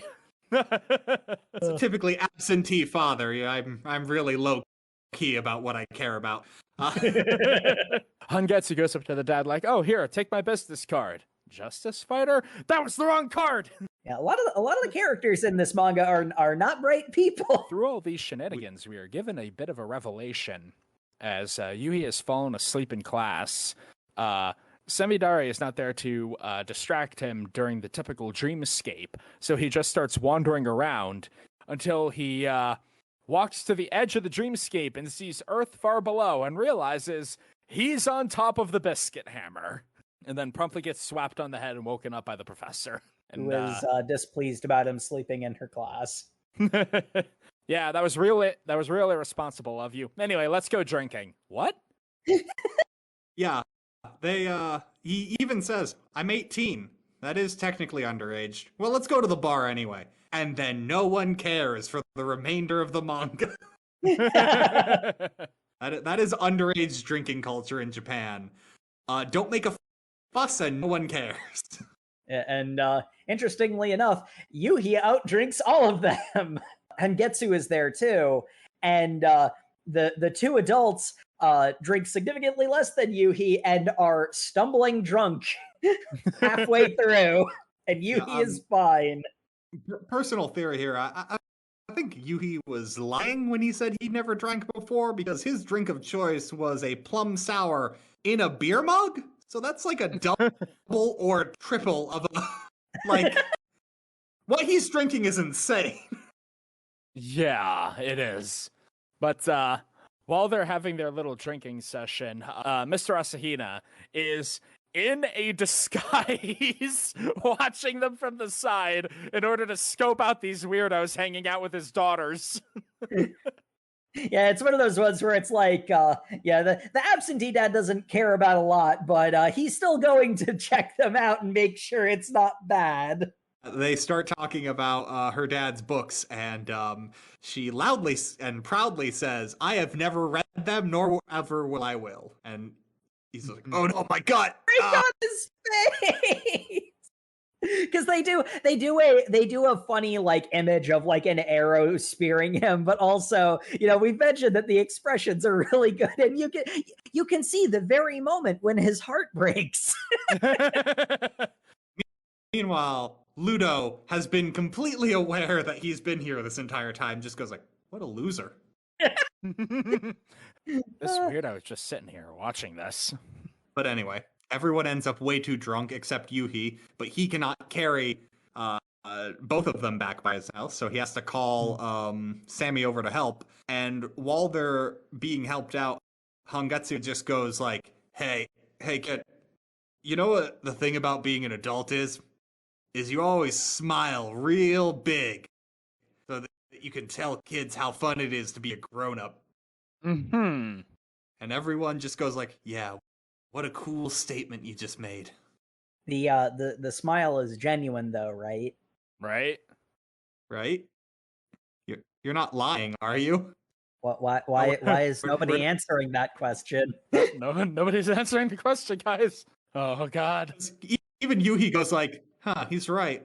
Even my dad, all the adults in my life smiled real big. And then life was still pretty shit. Huh.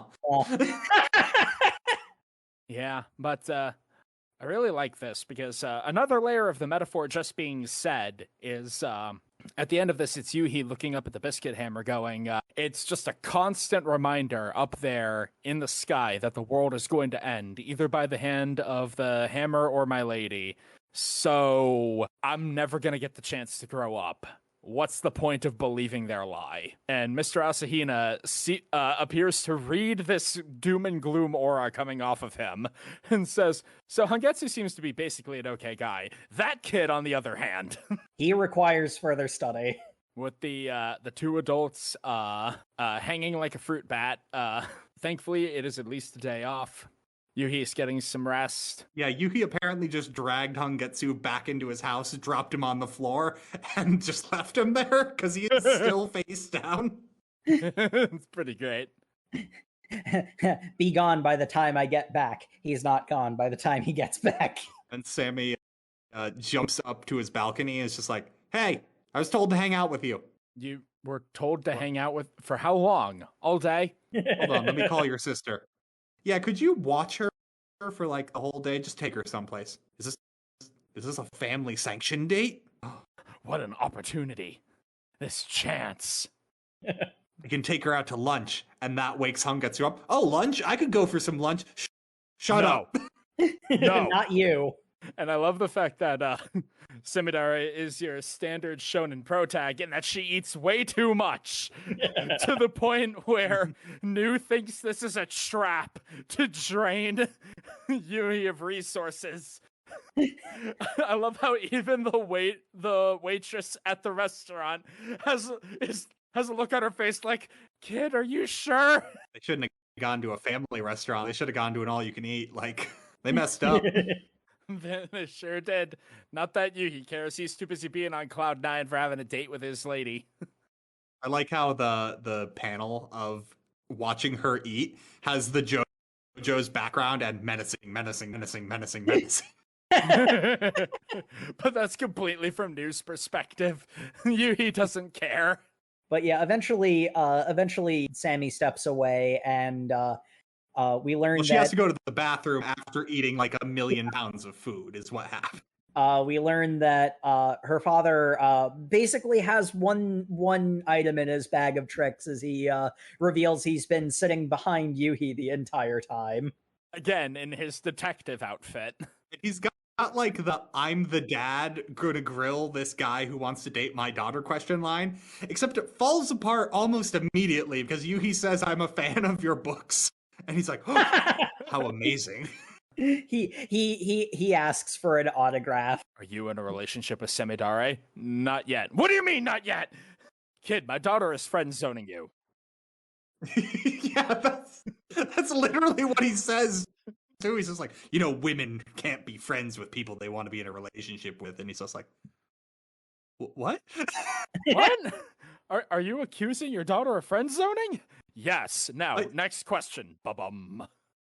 Are you giving me advice? This is weird. Yeah, the dad is quite the character. I do like how the dad asks, what do you want to be when you grow up? And Yuuhi has a flashback to Dream Sammy reclining on the rock with her cape, and he's like, there's something I want to do, but at the moment there isn't anything I want to be. Yes, to do, just to destroy the world.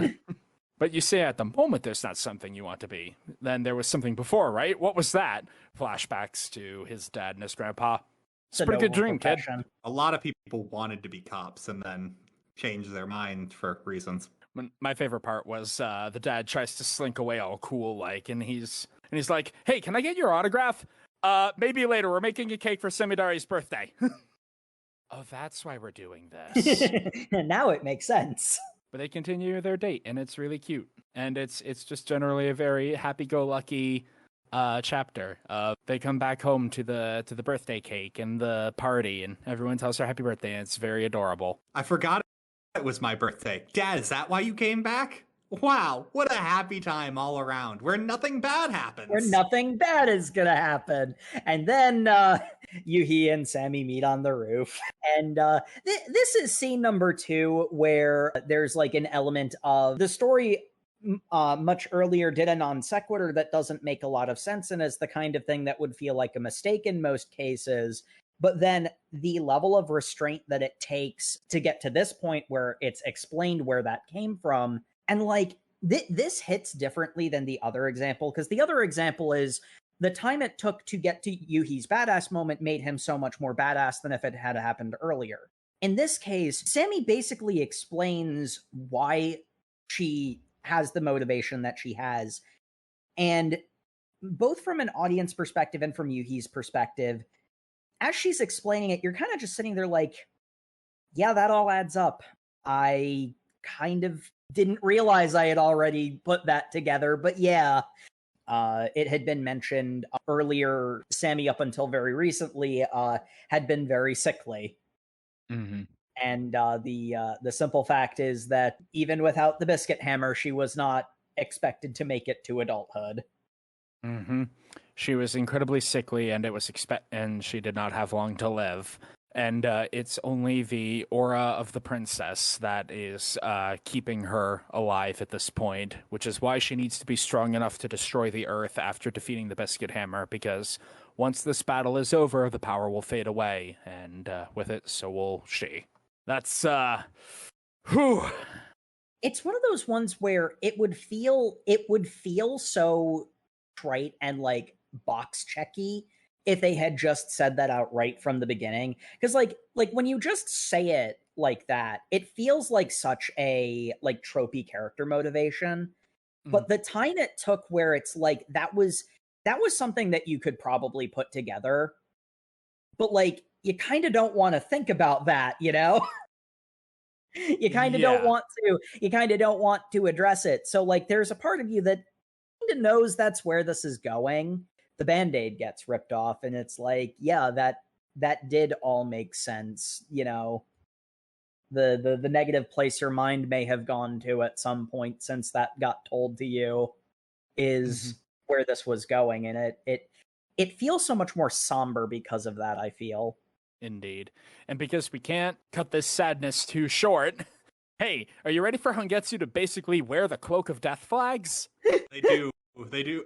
I think on my very first reading of this, I didn't pick up on it because I think it does a good job of keeping it in the background. Second reading, it's literally just a parade of them. Okay, that's hilarious because I was right in between. Remember when I said they did a lot of work to like reduce the threat of the golems, and they will make you forget how serious they are at times? They do a great job of that. Because the thing was, for me, my reaction is, oh, he is wrapped in death flags right now, but are they going to actually pull that trigger? Because this this series does a lot of like serious emotional stuff, but it doesn't like the physical threat has been noticeably lower. You know, many other series that I would expect them to do something like that. So it's one of those ones where it's like they make a point of framing it as if this is not the kind of series to just kill somebody off. Like, at the same time, here's this character who is literally wrapped head to toe in death flags. Like, it's really overt. It's daring you to realize it. Can we just all agree that Mr. Asahina is the one who's directly at fault? Because he is the one who gives the tickets to Hangetsu to ask out his daughter. Yeah. Yeah, he hands the death flags to the guy, to Hangetsu to wrap himself up in. Manga does nothing to really point this out either. It's just kind of like, oh, here's the book, and it's got the tickets in it, but that's not really addressed. You just see the tickets later. Mm-hmm. Second read through, I'm like, oh, well, that's the reason he died. Well, it's not the reason, but it's part of it. No, yeah, it's the narrative reason. It's the meta reason, yeah. Reason. But Hangetsu and Yuuhi are hanging out, drinking, and watching magical girl anime. Because now they just drink all the time. I guess. And like, Yuuhi is actually, I think there's some point where Yuuhi is watching the show alone. Well, as alone as he can be, because Nu is still there. Because the scene with Hangetsu is really, it's really just reaffirming things that we know. Like, because like one of the big things is Hangetsu is like, I kind of get the idea that you have a problem with me, and if I knew what that problem was, I'd probably have a problem with you. We're going to ignore that because I know for a fact we have an aligned goal. So we're going to deal with this one step at a time. And it kind of goes to show that he is that kind of shonen idiot that, you know, but like also he's still emotionally mature enough to recognize, you know, what's going on under the surface. One of the most overt death flags. And it's one of those ones where it's like, in the moment, because of the surreality of the story, because of the cheeky tone, because of how much they've done to deflate the threat of the golems, he's watching a scene from the Magical Girl anime. Yuuhi basically stops watching because the main character's grandfather had just been taken hostage, and he's like, yeah, this is some false trauma. They're not going to kill the character off. And then the anime in this manga proceeds to kill the grandpa off, and Yuuhi can't handle that. I have to trigger the secret explosives in my belt. What did I just watch? I guess he had secret explosives in his belt anyway. I'm gonna go deal with that menacing aura up in the mountains. Oh crap, it's a golem. Well, we also get the flashback of why Hangetsu is a justice fighter, because his dad was a martial artist who tried to motivate his kid to study martial arts by telling him kung fu movies are real life, and if you train hard enough, you can fly like Parrot Man. And then his child proceeds to throw himself off a roof. Yeah, I was going to say it's worse than that. It's tokusatsu that he shows. Mm-hmm. Yeah, because they're in the mountain looking for the menacing presence when we get this backstory. But then we also get the reason why he keeps calling Ludo Saw.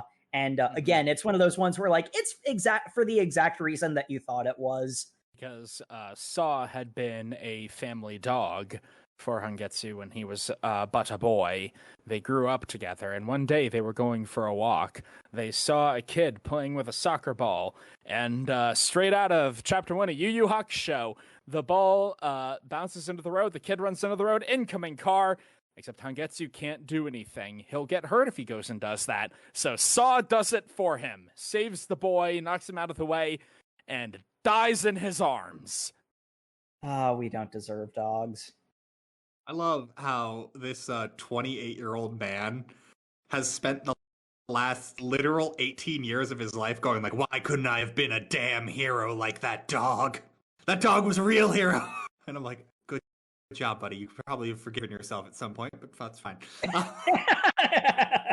You know, and I mean, like, to some extent, I feel like there is a level of, like, the fact that he has power now has, like, probably reawoken a lot of stuff that he not necessarily, like, had come to terms with, but had been able to move on from. Because at this point, he has superpowers. Like, he can be a hero, and then he thinks about the time that he didn't risk his own safety to protect someone, and someone else had to sacrifice their life because of it. Mm-hmm. Yeah. But anyway, giant 3-tiered katanas coming out of a mountain. That's a big killing aura. They head up there. The two of them, Hangetsu and Yuuhi, find the creature first. It's a ball with eyes and like 4 arms coming out in like cardinal directions. It's Mistral's minions from Metal Gear Rising: Revengeance. It really do be. And I will now put a Stranger I Remain here. And now I will stop for copyright. But they proceed to engage it in combat, but being a ball, it is rather resilient. Samidare shows up, goes to defeat it with a single kick, and it survives the blow, which is an immediate oh shit moment for everybody. That's never happened before. Yeah, and the other moment is the second Samidare gets there, Golem just leaves. It does not want to fight her, and that kind of brings to the full realization to Yuuhi and Hangetsu. The Golems don't want to fight the princess. They can't fight the princess. They want to kill the knights. They've been attacking us. Because that's sort of the thing that you suddenly realize is that they have been showing up to Yuuhi. It's, like Yuuhi hasn't been like stumbling across them as they're going somewhere else. They've been pursuing him, and then you have Hangetsu being like, no, that's not how it works, right? No, I was 2 towns away with the last one I fought.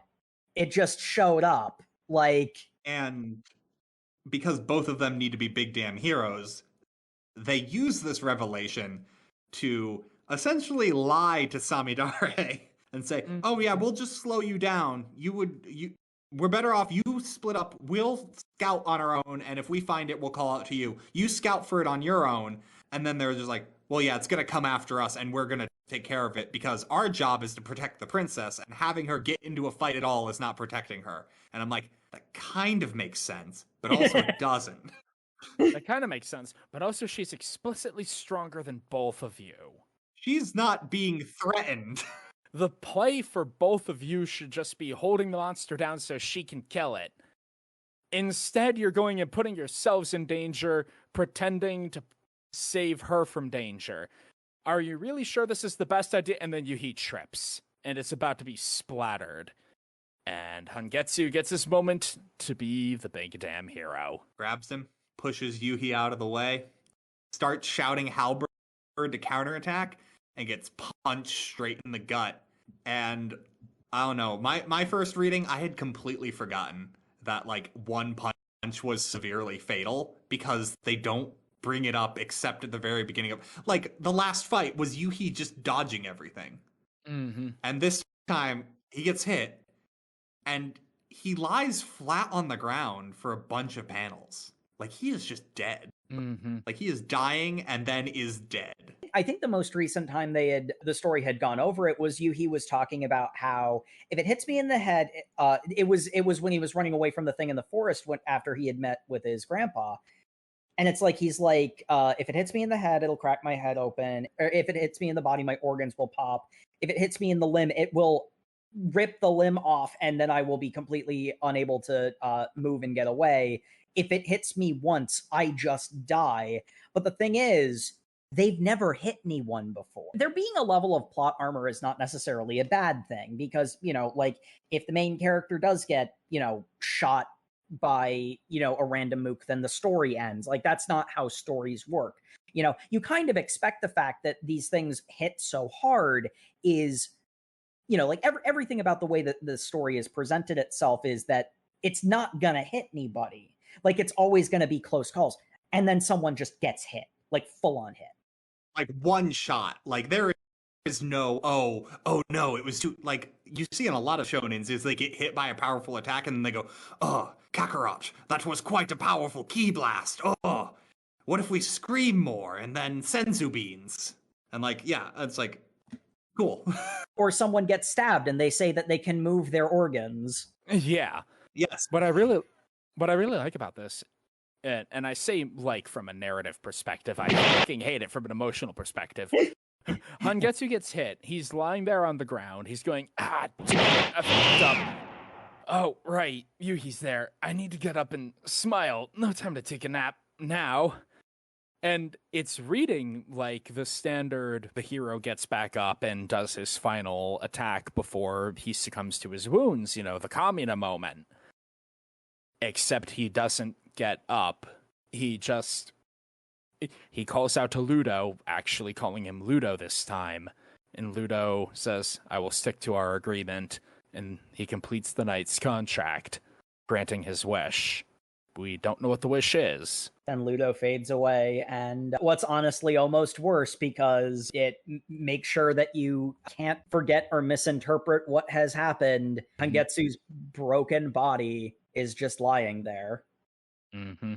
There is no romanticism of this death. It is brutal, and it is, oh shit, I fucked up. One misstep, I am dead. And I don't move anymore. Yep. We also get a bit of plot as Ludo is vanishing. He turns to Yuuhi because I believe we skimmed over the bit earlier. He promised at some point during their training, I will reveal to you what I know about the previous fights, because apparently your lizard doesn't know shit. And he's just like, Yuuhi, beware of the owl, and then disappears. And Yuuhi's just like, what? I'm not done processing the death of my friend, rival, mentor. I don't know. And the monster is still alive. The monster's still here, and here's Samidare. Boom! And she annihilates half of a mountain. Because she is not happy right now. It's either at the end of that chapter or the beginning of the next one, we get a bit with some other characters taking note of... So that level of destruction should not have been possible for anybody that is here. And they know that the princess is there. Yeah, it's a hooded figure and a horse. So you can assume some things based on that. Yeah, probably Horse Knight. And they're like, that shouldn't be possible. That's weird. How did a mountain break? That's not how that works.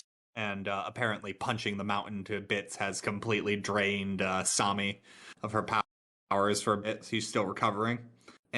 And everyone else is processing Hangetsu's death in presumably healthy ways.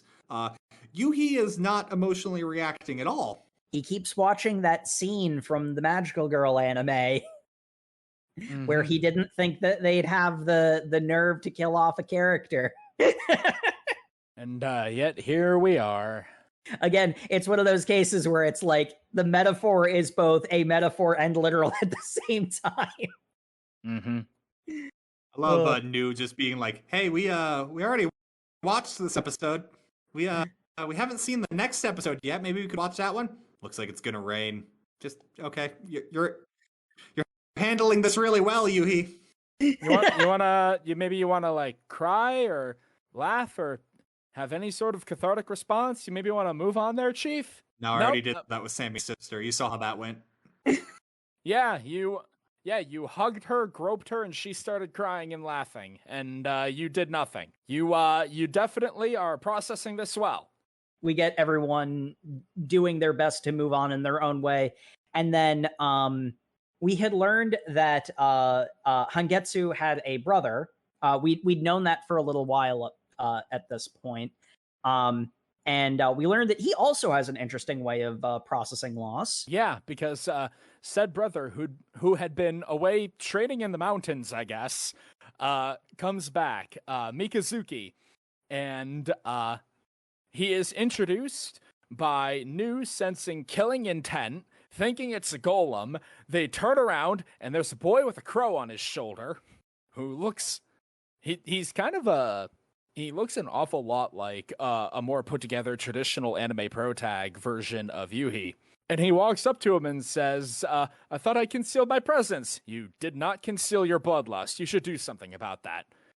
Yeah, that's true. Anyway, you want to fight me? No. I really don't. After I worked up all this courage to ask you out to a fight, I won't forget this. And he runs away. Asking me out? What are you talking about? Also, why are you at breakfast at the Asahina household? Yeah. The next chapter is basically everyone returning to day-to-day life, except now Mikazuki is invading all the spots of Yuuhi's life. He is at the breakfast eating his food. He is at school being popular with everyone. Like, every place Yuuhi is, Mikazuki is there being better at it. And he's just like, this damn extrovert. What does he think he's doing? Being naturally good with people and liking conversation. It's weird. Yeah, I'm with Yuuhi. I don't get it. But anyway, it turns out they meet on the riverside, and he's just like, yeah, no, I actually do want to fight, because I found out my brother died because of you. And then he goes on this weird monologue about how my brother's fate was consumed by yours. That means that your fate is something that I need to overpower so I can beat my brother. And Yuuhi's even just like, that doesn't make any sense, but okay. He almost literally says, if my brother's death is your fault, that means you're stronger than my brother, and I could never beat him, so if I beat you, I beat him too! I still have my chance! Fight me! As he looks like fighting Shinra from Fire Force, except actually leaning into it. Yeah, and the other big thing is, the whole reason why he comes to the conclusion that it's Yuuhi's fault isn't because he makes that connection on his own. Yuuhi is the one who says that because he's not processing things well. You seem to want to fight me for fun. You should actually hate me instead because I'm responsible for your brother's death. You're responsible for my brother's death? That makes you stronger than my brother. Now I really want to fight you for fun. I cannot process what's going on right now. That is actually the end of our reading. As well, there's technically one more thing that happens, because Samidare shows up and says, all right, you mooks, quit fighting. I'm gonna beat the crap out of either of you if you start fighting again. And Mikazuki goes, that's hot, I'm in love with you, so I'll listen. I'm sorry, what? I love the reaction panels from all the animals, and Yuuhi of just like, what? I love you. But with that, the prologue of this story comes to a close, so that the first act may begin. And that is where we end our reading. So, as always, at the end of our reading, our first discussion question: favorite character. I really got to give it up to New, personally. Like, he admittedly got relegated a bit to catalyst for Yuuhi's character growth, but he does such a good job of it. Like, he does the Socratic dialogue thing of questioning everything he does, and therefore forcing Yuuhi to confront his reasoning behind things. And even if Yuuhi ultimately admits, yeah, no, I get it. I'll just go along with it anyway. I understand I'm doing this for bad reasons. The fact that he's even forced to admit that is more than you get out of a lot of protags, and I just got to give it up to New for being the driving force behind that. Also, haha, funny lizard. Matt, how about you? Oh man, I think if I had to narrow it down, I would go with Samidare. Both regular and dream persona. Both are great, and I get a 2 for 1 because I get girl who just wants to have fun and blow up the thing because she's dying anyway, and then I get Dream Sammy, who's the exact same but knows what she wants and is willing to fight for it. Really like that. Indeed. And Jacob. Ludo is a dog, so okay, actually. The funny thing is, Ludo is actually a really great character, and jokes aside, you feel the loss for his character getting summarily removed from the story. And he is actually pretty high on the list. But in all honesty, I think I might actually second Samidare. It's very, very close. And I personally kind of prefer her dream version, just because of how open she is about not just her intentions, because, outer Samidare is the same way, but also the reasons for it. She seems more open about it. Like, the truth had to get dragged out of waking Samidare. But I think she's my favorite, but man, Yuuhi is a really, really close second in that regard. Because, like, man, what, like, you can tell it has not even really begun yet, and he has already had such a character journey. Mm-hmm. And I freaking love that. Like, Samidare is, like, from a favorite character perspective, one that I enjoy in a more, like, visceral sense. Like, she's funny, she's wacky and cool and everything. Like she's got those sorts of, like, like that sort of, like, base appeal to it. But, like, Yuuhi is such a strong character that I can't not shout him out, because wow. Favorite fight? I mean, I think just from a narrative structure standpoint, the fight against the weird quadruped golem, the one that resulted in Hangetsu's death. The rest of them are all, fun encounters, but that one felt in a similar place with the fight where Yuuhi managed to send the golem crashing to its death in the quarry. But the fight in the mountains was the one that, the manga said, hey, I bet you thought it'd been long enough since the whole grandpa incident that you forgot this was a really emotionally heavy thing, huh? Didn't you? You let your guard down, didn't you? Bonk! Have some feels. And I enjoyed that as much as it hurt on an emotional level. It intended to, therefore it did it right. Yeah, I got a second Sam. That's my favorite fight as well. It had stakes. It was really cool. It had actual strategy where they split up, and it had lying to your teammates about your strategy. And I said this in Demon Slayer. I'm a sucker for when regular humans are fighting a force that can, like, kill them in one shot, because there's a level of grit that's there that, like, is absent from a lot of shonens, where it's just like, oh no, he's got a powerful attack, I can just barely survive this. It's like, no, you're not surviving a regular attack. Like, indeed. And you, Jake? This is easy for me, despite how close the second one is. The final fight with the quad golem thing is actually my second, for all the reasons mentioned by my co-hosts. It's an absolutely spectacular fight for that. But man, the thing that sold me on the storytelling style of Lucifer and the Biscuit Hammer was the fight in the mountains with Yuuhi alone after the confrontation with his grandfather. Like, because it's like, that had a lot of strategy to it too. The way that Yuuhi just, like, expertly outplays the golem, like, seeing him, like, go to the place where he's meant to end, to, like, show the audience, this is Yuuhi at his best. This is what you're looking for, and then the patience it took to take that long to pay off what his character had been up to that point. Just, like, that was the point where I'm like, oh man, I have to put this down at chapter 16. That's not gonna be fun. and it's like, yeah, the last fight is also great too, but the thing that sold me on the story was that fight with Yuuhi alone. So that one just sticks out in my mind as just such a masterful example of storytelling. Man, you want to know one of my favorite things about Lucifer and the Biscuit Hammer? These 16 chapters we've read is still about, like, a third of the way through the series. I love compact narratives. I love Chainsaw Man Part 1. It tells a story, then it dips. Yeah, this was while it was a surreal and windy journey to get there, it was a very book-ended one. At least in this, very succinct in this first section that we read.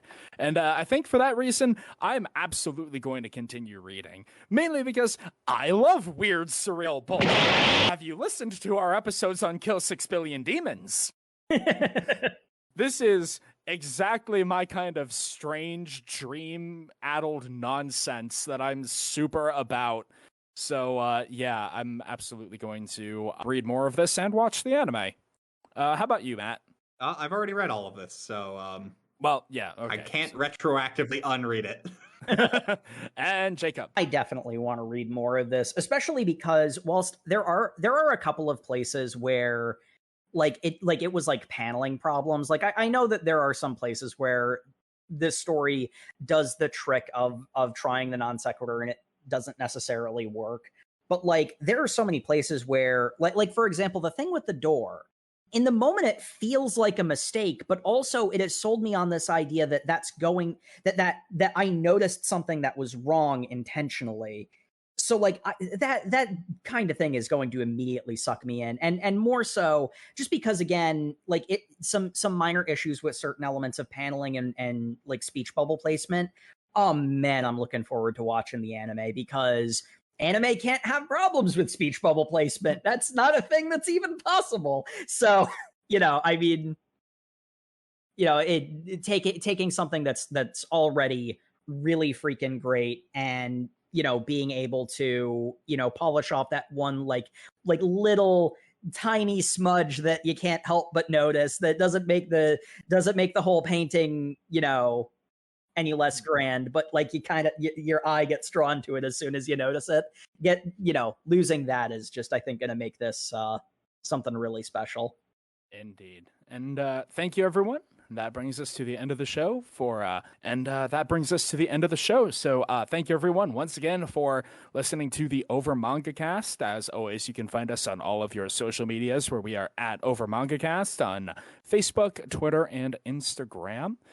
We are also on YouTube where the episodes go up 2 weeks after they go up everywhere else, and it's a good place to leave comments on an individual episode. Send us any recommendations that you have for other series we can check out. When we have a opening in the schedule, we'd love to throw those in for you. Mm-hmm. And as always, we appreciate reviews in any and all forms, but iTunes is cool. Just anything. And you know what? We don't normally say this, but go ahead and make it 5 stars. We own it. Come on. Be cool. Don't be a narc. Don't be a narc like cool. New. Be cool. And tune in next week where I'm excited for this one. We are going to be reading Mob Psycho 100, chapters 1 through 19. Get ready for that one. I am very excited for this. I have not read the manga on this one, so this is going to be exciting. This is going to be good. Is it going to be a problem if I haven't read the first 99? Good night, everybody. Good night, everybody. That didn't answer my question. I have so much reading to do.